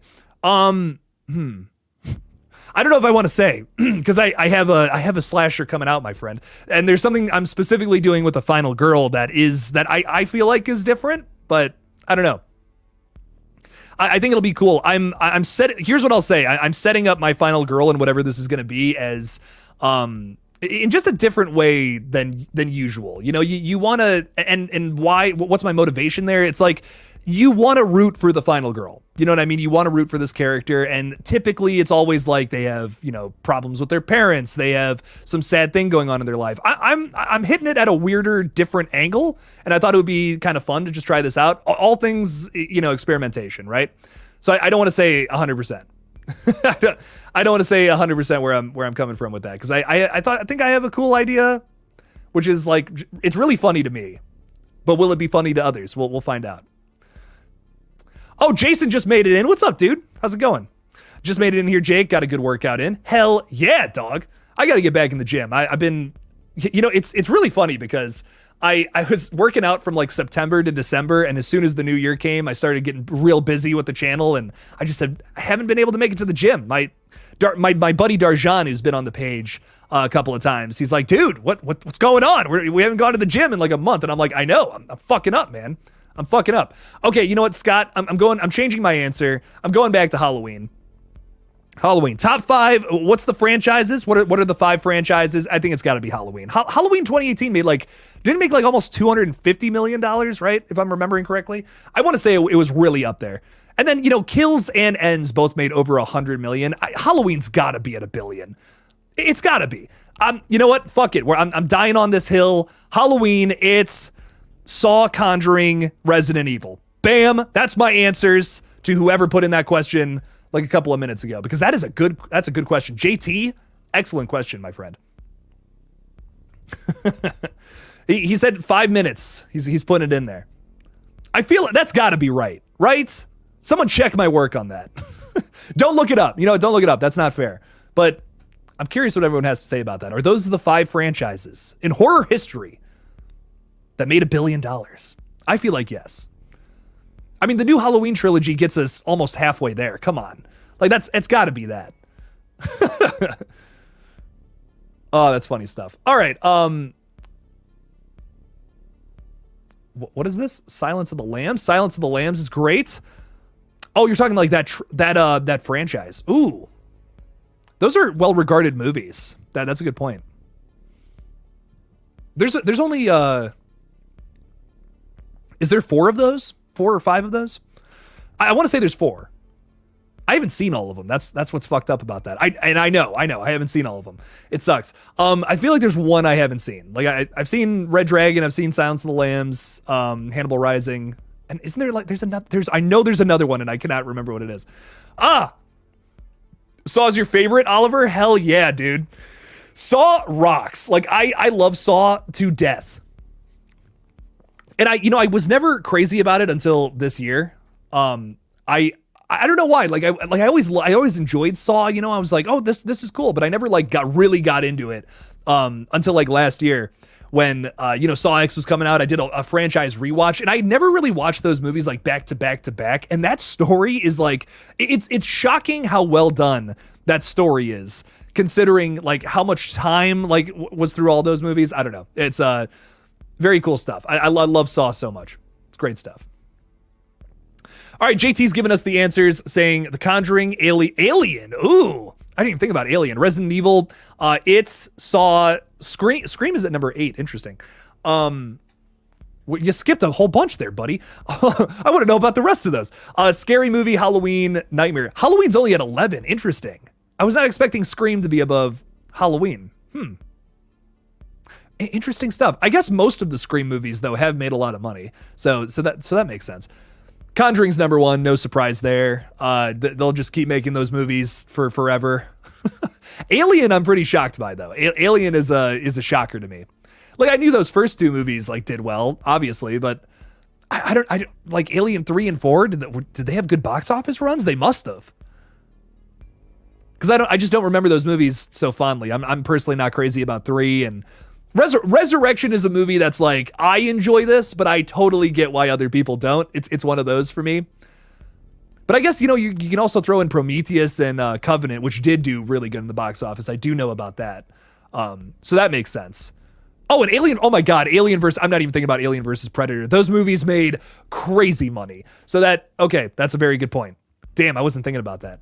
Interesting stuff, JT. Great question. Great question, my friend. Primetime is just saying, I was going to say Alien has to exist on this list. Yes. It's a very good question. Very good question overall. I love that. Eric is saying just watch the entire Saw franchise entirely for the first time since watching Saw X, and it's become one of my favorite favorite franchises. Had only previously seen 1 through 3. Dude, and listen, I know, listen, the first 3, they're probably the best, but some of those other sequels are good, man. Like 6 is fucking awesome. That might be my favorite Saw sequel. I love Saw 6 to death. It is so fucking crazy. It's very tense. It's very over the top. Piranha. I love when John Kramer does that. That's so funny. There's great moments. I don't know. There's just great moments in that whole franchise. It's so good.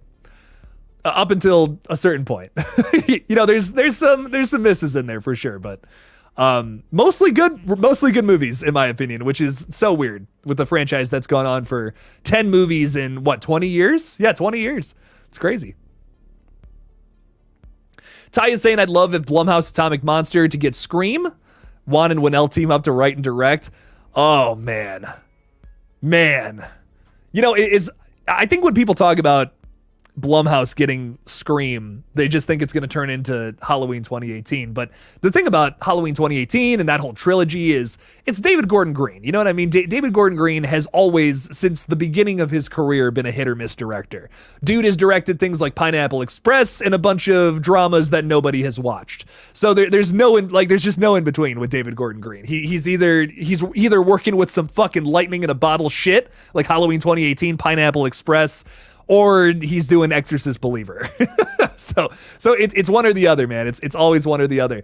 But I think if you did something like this, where it's like Blumhouse gets the rights to Scream, one of the biggest horror franchises ever, and you get someone like Juan and Winnell to team up again, who, these guys are responsible for some of the biggest horror franchises in the modern day. Holy fuck, dude. I can't even imagine what that movie would look like. Oh, that would be so cool.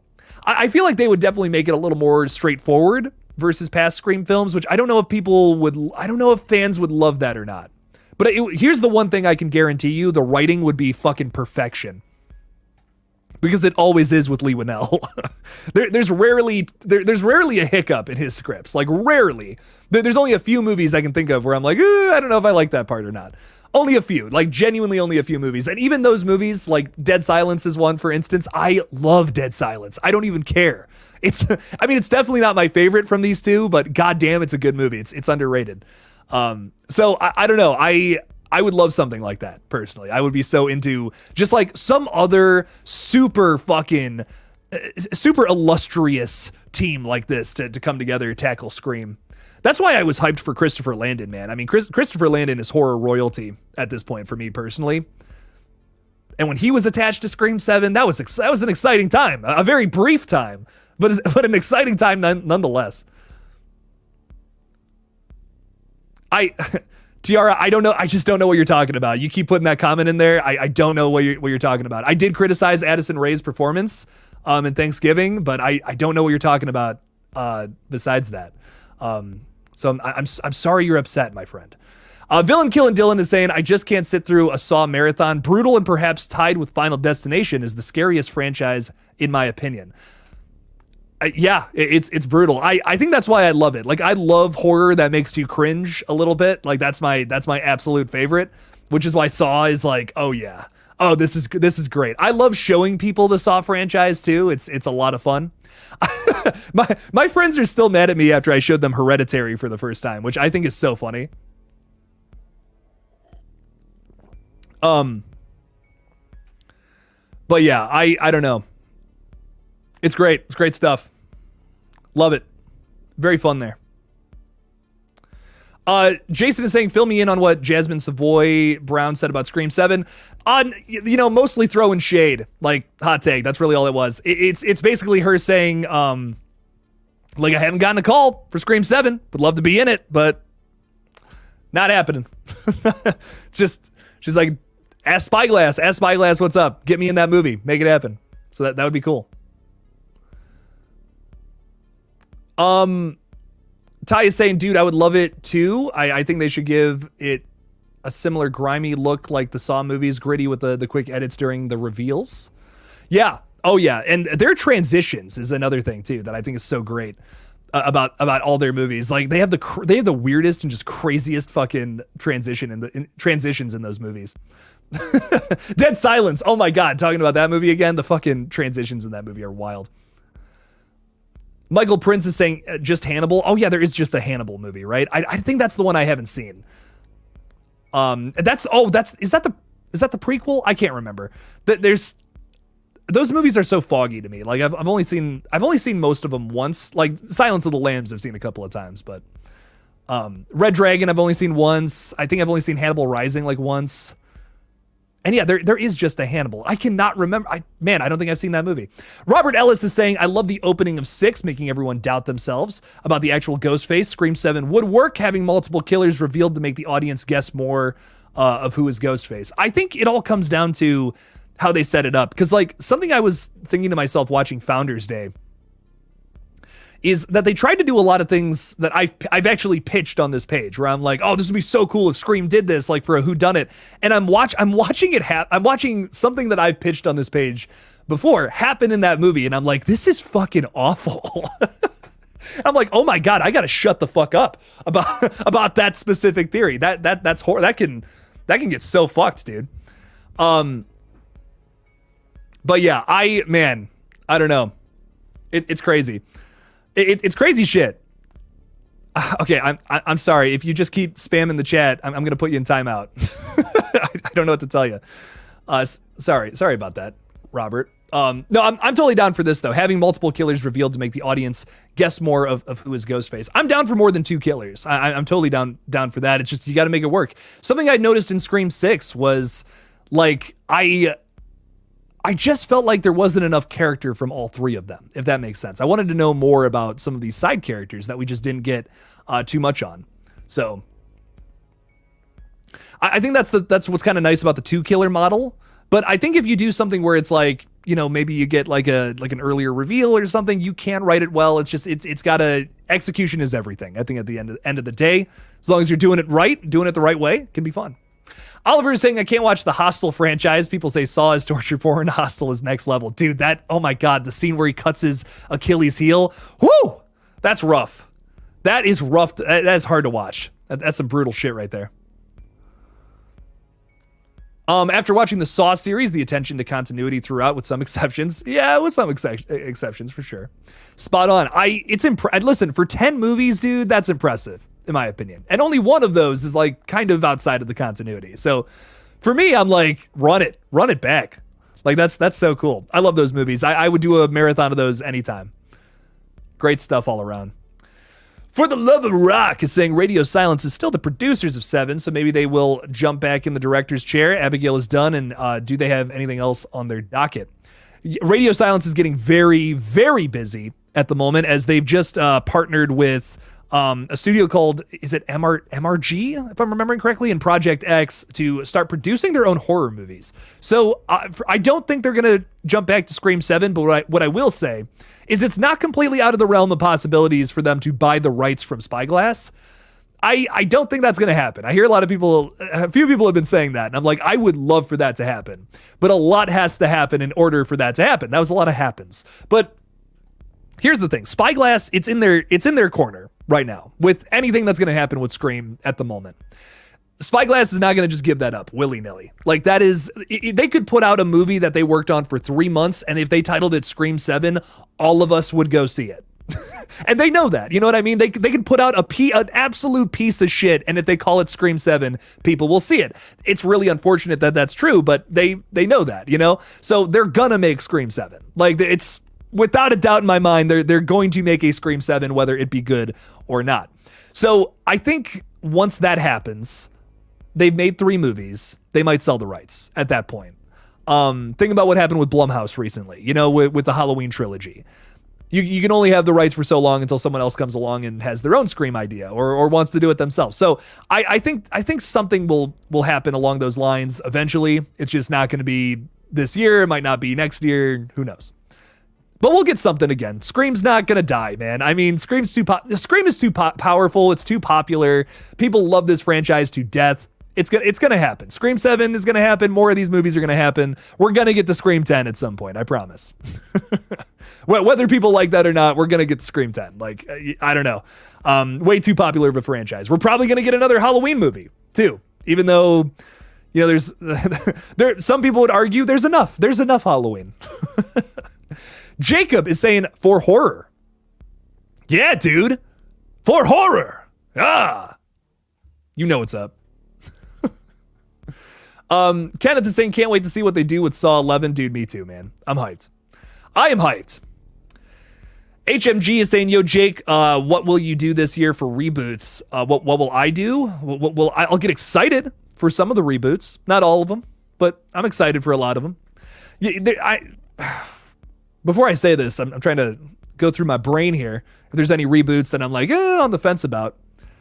I'm very excited for a lot of the stuff that's been announced this year. I'm trying to reboots that I'm not excited for. Really trying to pick my brain here about this. What am I excited for? So like Wolfman is getting a remake, which is really cool. Really excited for that. Smile, we're getting Smile 2. It's not a reboot, it's a sequel. We're getting the first Omen, which is a prequel, which is like, oh, that's cool. Okay, I'm into it. I don't know. I'm always like, it depends on what's getting rebooted. It depends on what's coming out, what's moving on next. I'm always like The Exorcist when that got announced. Exorcist Believer. I'm like, this is not going to be good. Like, I don't know about that. I don't know about this movie. So I don't know. There's something you can like if they announced a fucking Jaws requel, I'm going to be so on the fence about that. I'm like, man, they should have made that 20 years ago, not now. But I don't know. There's some movies that should just be left how they are. Back to the Future, Jaws, Exorcist. I don't know. Some movies we don't need more of. Some we can just leave in the past. But then there are some franchises where I'm like, this should go on forever because this is so good. I can see doing this 1,000 more times and not being bored. Like Scream is one of those. I'm like, I could see 100 more Scream movies coming out. Not like in like just every year we need a Scream movie. No. I think Scream is best when we kind of let it stay dormant for a little while and then have it come back, you know?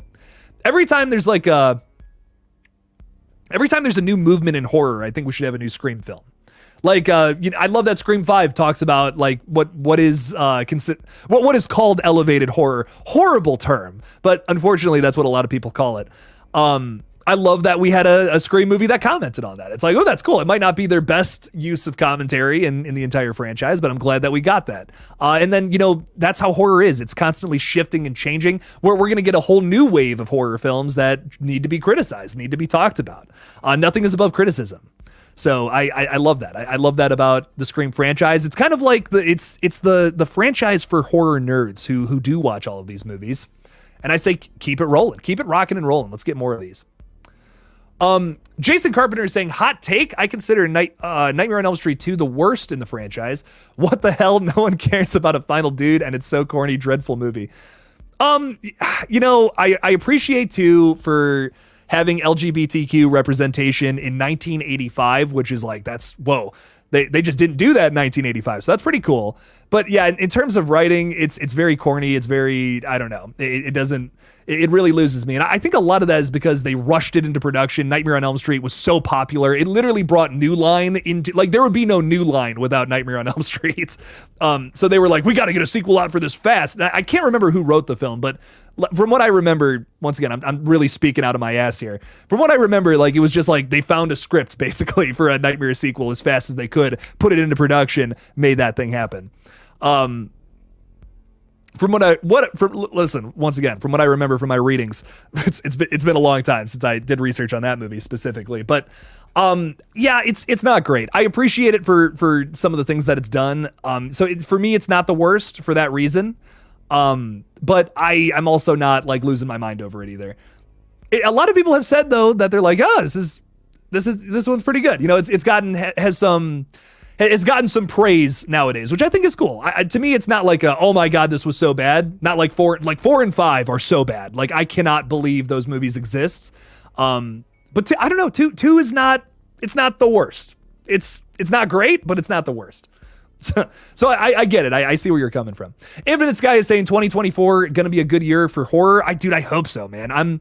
I'm mildly concerned about 2024, and I think that's just because we don't have too many good releases in like quarter one of 2024. Not a whole lot I'm excited for until we get to like April. That's when like the big releases start to come out. There are some things that are coming out in February that I'm excited for. Man, I can't remember if this is February or not, but there's a movie called Lisa Frankenstein that I'm interested in. That might be good. There's a movie called Baghead that I'm excited for. It's like a weird one-off. It kind of, someone in the chat the other day was saying it kind of looks like Talk to Me. It's different enough. It's definitely different enough from Talk to Me to not be the same thing. So that looks interesting. Abigail is really the first big movie, first big horror movie of the year that I'm really excited for. I believe Winnie the Pooh Blood and Honey comes out next month, which I'm like, I don't know. Who cares? I guess I'll check it out, you know? But yeah, it's really not going to be until like April that we get some like really big movies that I think are going to be like, holy shit, that was really good. But hopefully I'm surprised, you know? I'm always going to check out these original movies and hope they're good, so. Barb, what's up? Thanks for being a channel member. I appreciate your support. Saying thanks for reviewing Founders Day. I now know not to go see that one. Oh my God, skip it. Like, wow, that was a waste of money. I was hoping it would be better than Thanksgiving. Thanksgiving wasn't terrible, but just a 3 stars for you. 3 out of 5 stars. Okay, that's fair. That's fair. I have my criticisms of it. I wasn't crazy about some of the characters. So cool. Very cool. Very good stuff. Yeah, no, I enjoyed it. No, Founders Day I did not enjoy. Thanksgiving I did, but ugh. Founders Day, man, I don't know. I mean, some of the worst acting I've seen in a movie, just bar none. I don't know. I really don't know what happened with that one. Crazy that was in theaters. Primetime Chris is saying Ghostbusters is doing it right. Give us nostalgia while introducing the new generation. I agree. I really enjoyed Afterlife. It's not my favorite Ghostbusters movie, but I had a good time with it for sure. It's definitely number 3. You know what I mean? It's definitely number 3, and that 2016 movie never happened. So I'm hyped for this new one, man. I think it's going to be a lot of fun. We're taking Ghostbusters back to New York, which is like great. I'm so excited for that. I liked Afterlife, don't get me wrong, but I kind of miss the New York setting. Like the more I watched it again, I watched it a second time, and on second viewing, I was like, this isn't bad, but the setting kind of detracts from it just a little bit. Like in no way am I saying that Ghostbusters Afterlife is bad. I think for whatever reason, I prefer that New York setting. There's something about that in the first 2 movies that I love. Olaf is saying, yo, Jake, my man, long time no see. What's up, Olaf? You must be killing it right now. Oh, no, you're not. The snowman caught COVID. Sorry, I haven't been here. Dude, you're all good. Get better. You got to take care of that shit. Trust me, I understand, my friend. I was going to say, I'm like, it's freezing cold outside. You must be thriving, but I guess not. Oh, my God. Even snowmen can catch colds, ladies and gentlemen. Stay safe out there. Stay safe. Stay healthy. Take your vitamins. Take your damn vitamin C. Olaf, I'm glad to hear that you're doing better, though. Thanks for being here. Thanks for hanging out with me tonight. Really appreciate you. VKD is saying Terrifier 3, Final Destination 6, Twisters, Toxic Avenger. Yes, 2024 should be littered with great titles. Yeah, I really hope so. You know, it's like I said, it's looking bleak. It's looking bleak right now, but I think by the time we get deeper into the year, I don't want to say, I'm like, as soon as we get balls deep into this year, it should be better. But yes, I think 2024 will be a good year for horror. Hopefully better than 2023. Not that 2023 was bad. It wasn't. It wasn't bad for horror at all. Just not a 10 out of 10.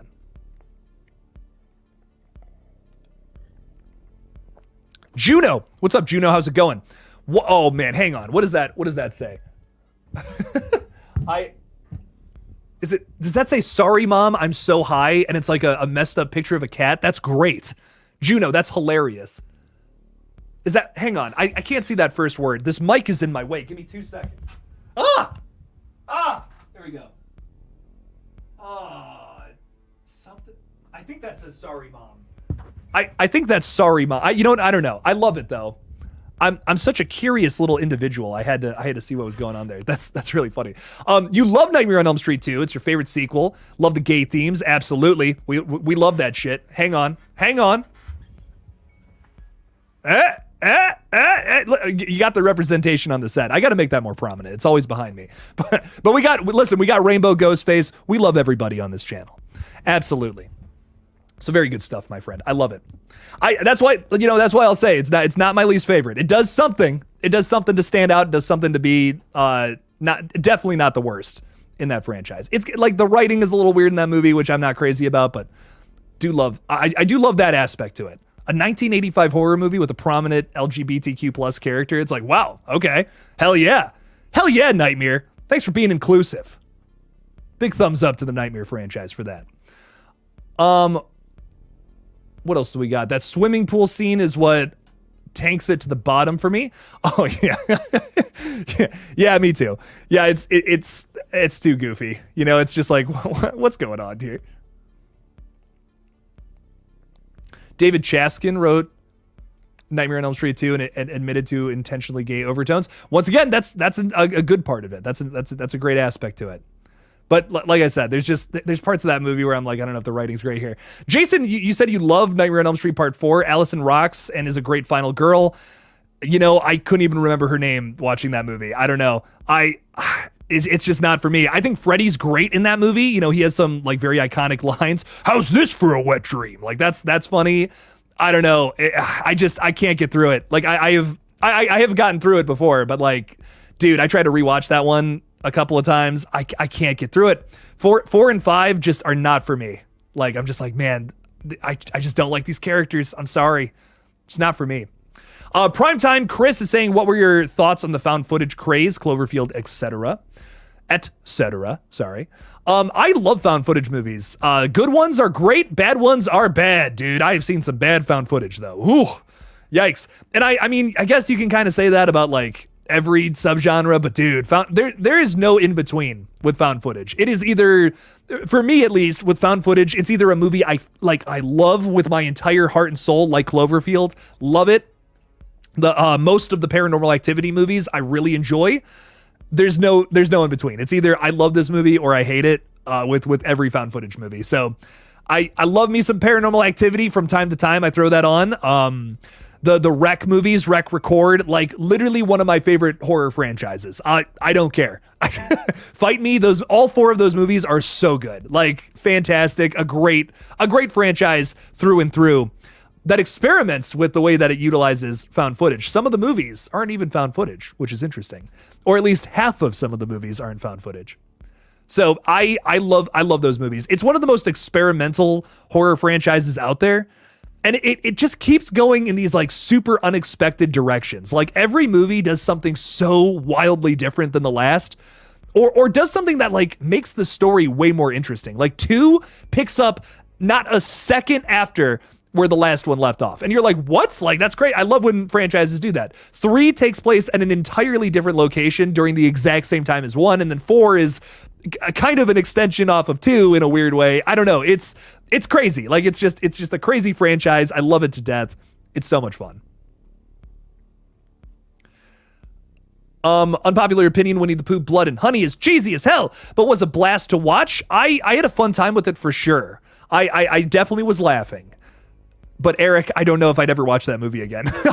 I'm gonna be so honest. Like, I don't know, man. For whatever, like, I think it was really funny to watch in the theaters because I was with people. Like, does that make sense? Like, I feel like that's such a great movie to watch with your friends or with people, whatever. But man, I just, it's got some rough parts to it for sure. But I'm definitely in the boat of this is not the worst movie I've ever seen. Like some people were like, I can't believe that movie made any money and stuff. And I'm like, I mean, it's so bad it's good. It's got some funny moments to it. It's not completely awful.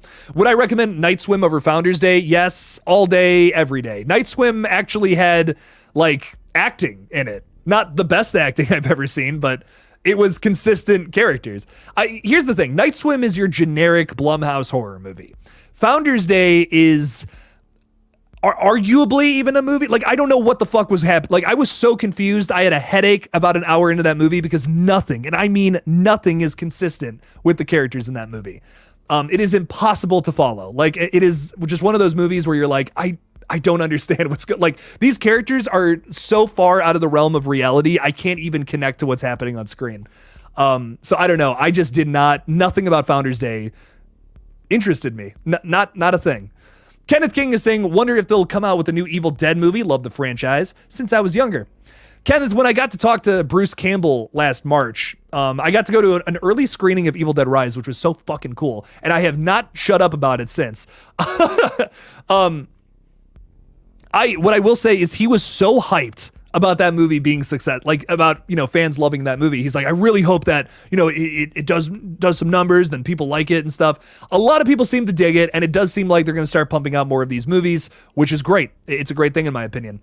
Bruce Campbell has also said in interviews that he wants to put a new Evil Dead movie out like every 2 years. I think that's a great idea, personally. I'm so down for that. And to keep following the same format that they have been following with the last two movies, where it's like, let's just pick some up-and-comer, whoever director to make a new Evil Dead movie. They did that with Fede Alvarez, and look at him. He's fucking killing it. Like, pretty much everything he touches turns to gold. Lee Cronin, I bet, is up there next. I love his other movie, Hole in the Ground, which is what got him the role for Evil Dead Rise. I'm excited to see what they do next. Like, Evil Dead 6, whatever it's going to be, it's not announced, obviously, but it does sound like that, Sam Raimi, Robert Tappert, Bruce Campbell, they want to make it. I hope that they pick another director to do it, and they just do the same thing. Here's this isolated Evil Dead story. Give us something crazy. So I'm here for it, Kenneth. I hope they make one every 2 years, personally, because I fucking love those movies so much. What else do we got?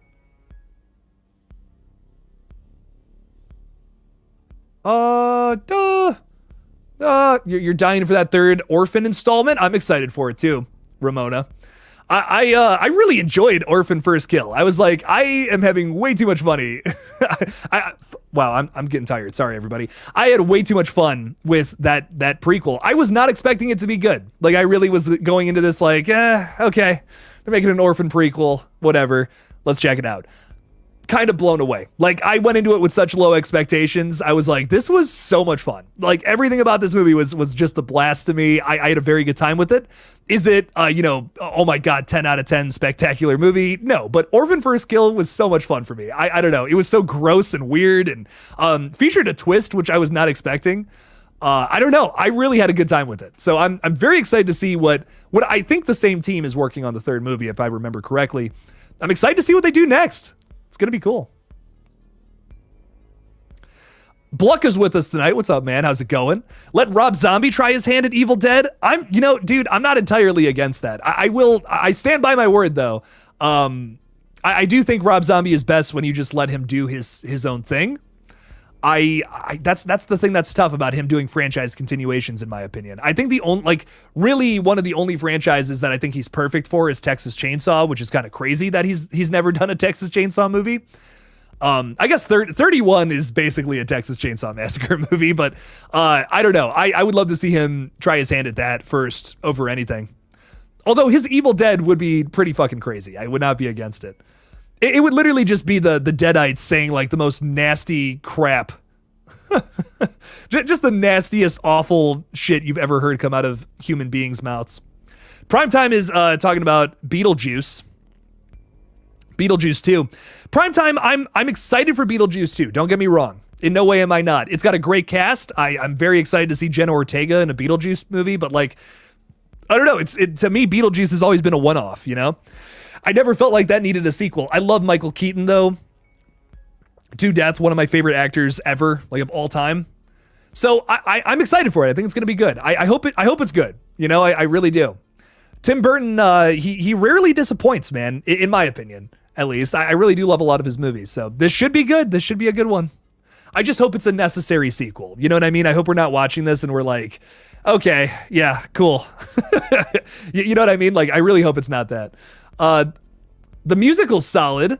If you're into those. I never saw the musical. That's cool. I like musicals. I don't care. I don't fight me. You can be like, oh wow, Killjoy Jake, what an idiot. He likes musicals.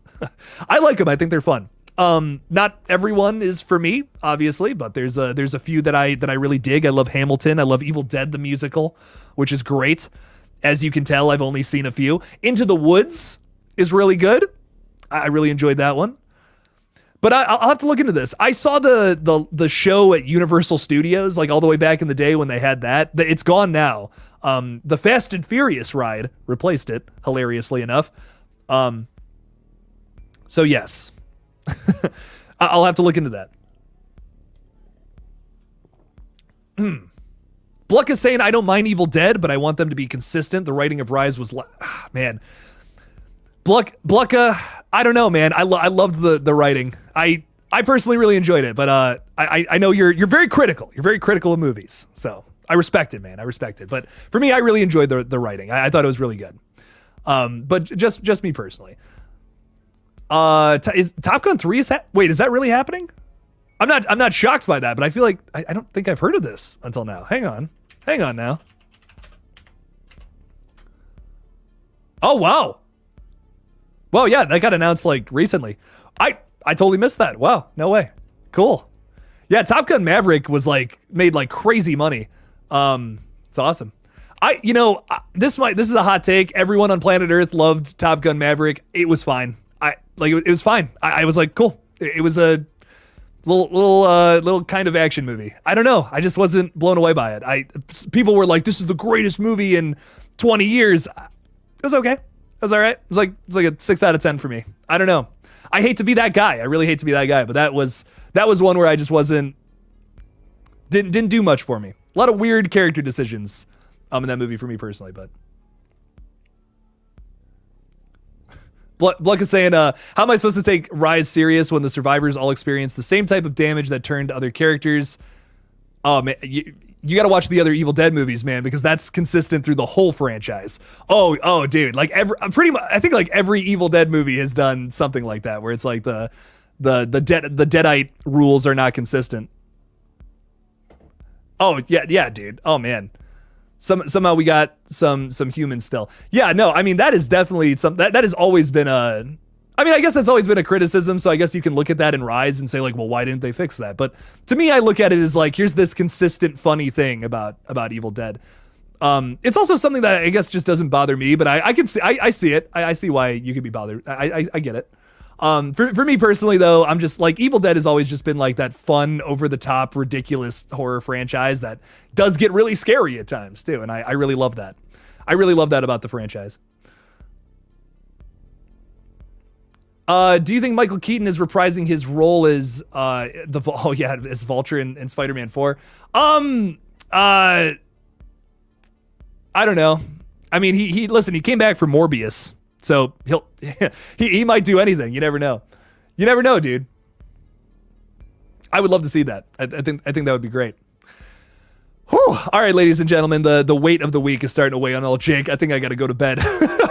But it's been a blast talking with all you guys. I really do appreciate it. I don't even know what else to say. I'm so tired. It's been a long week. I'm so sorry, everybody. I hate to be so boring here at the end, but old man Jake's got to get his rest. Been a blast talking with all you guys, though. I will be live again on Monday, and next week's schedule is going to be very interesting. I got a versus video, Terrifier versus Nightmare on Elm Street. That's going to be a lot of fun.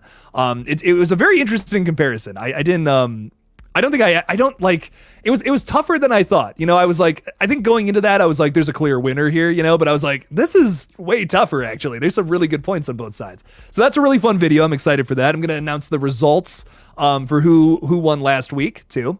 This week still. Wednesday, I'm talking about Scream 2's opening. I would argue that it's better than the original hot take. So that's gonna be a fun video on Wednesday. And then I don't know what I'm doing for my review that week. I might be doing a Scream 1996 review. How do I review a movie that has been reviewed like a billion fucking times? I don't know. That's a challenge for next week. So tune in next week. We're gonna do some really fun stuff. I'm excited for it. So thank you guys for hanging out with me tonight. And as always, don't forget to kill it out there, y'all. Peace out.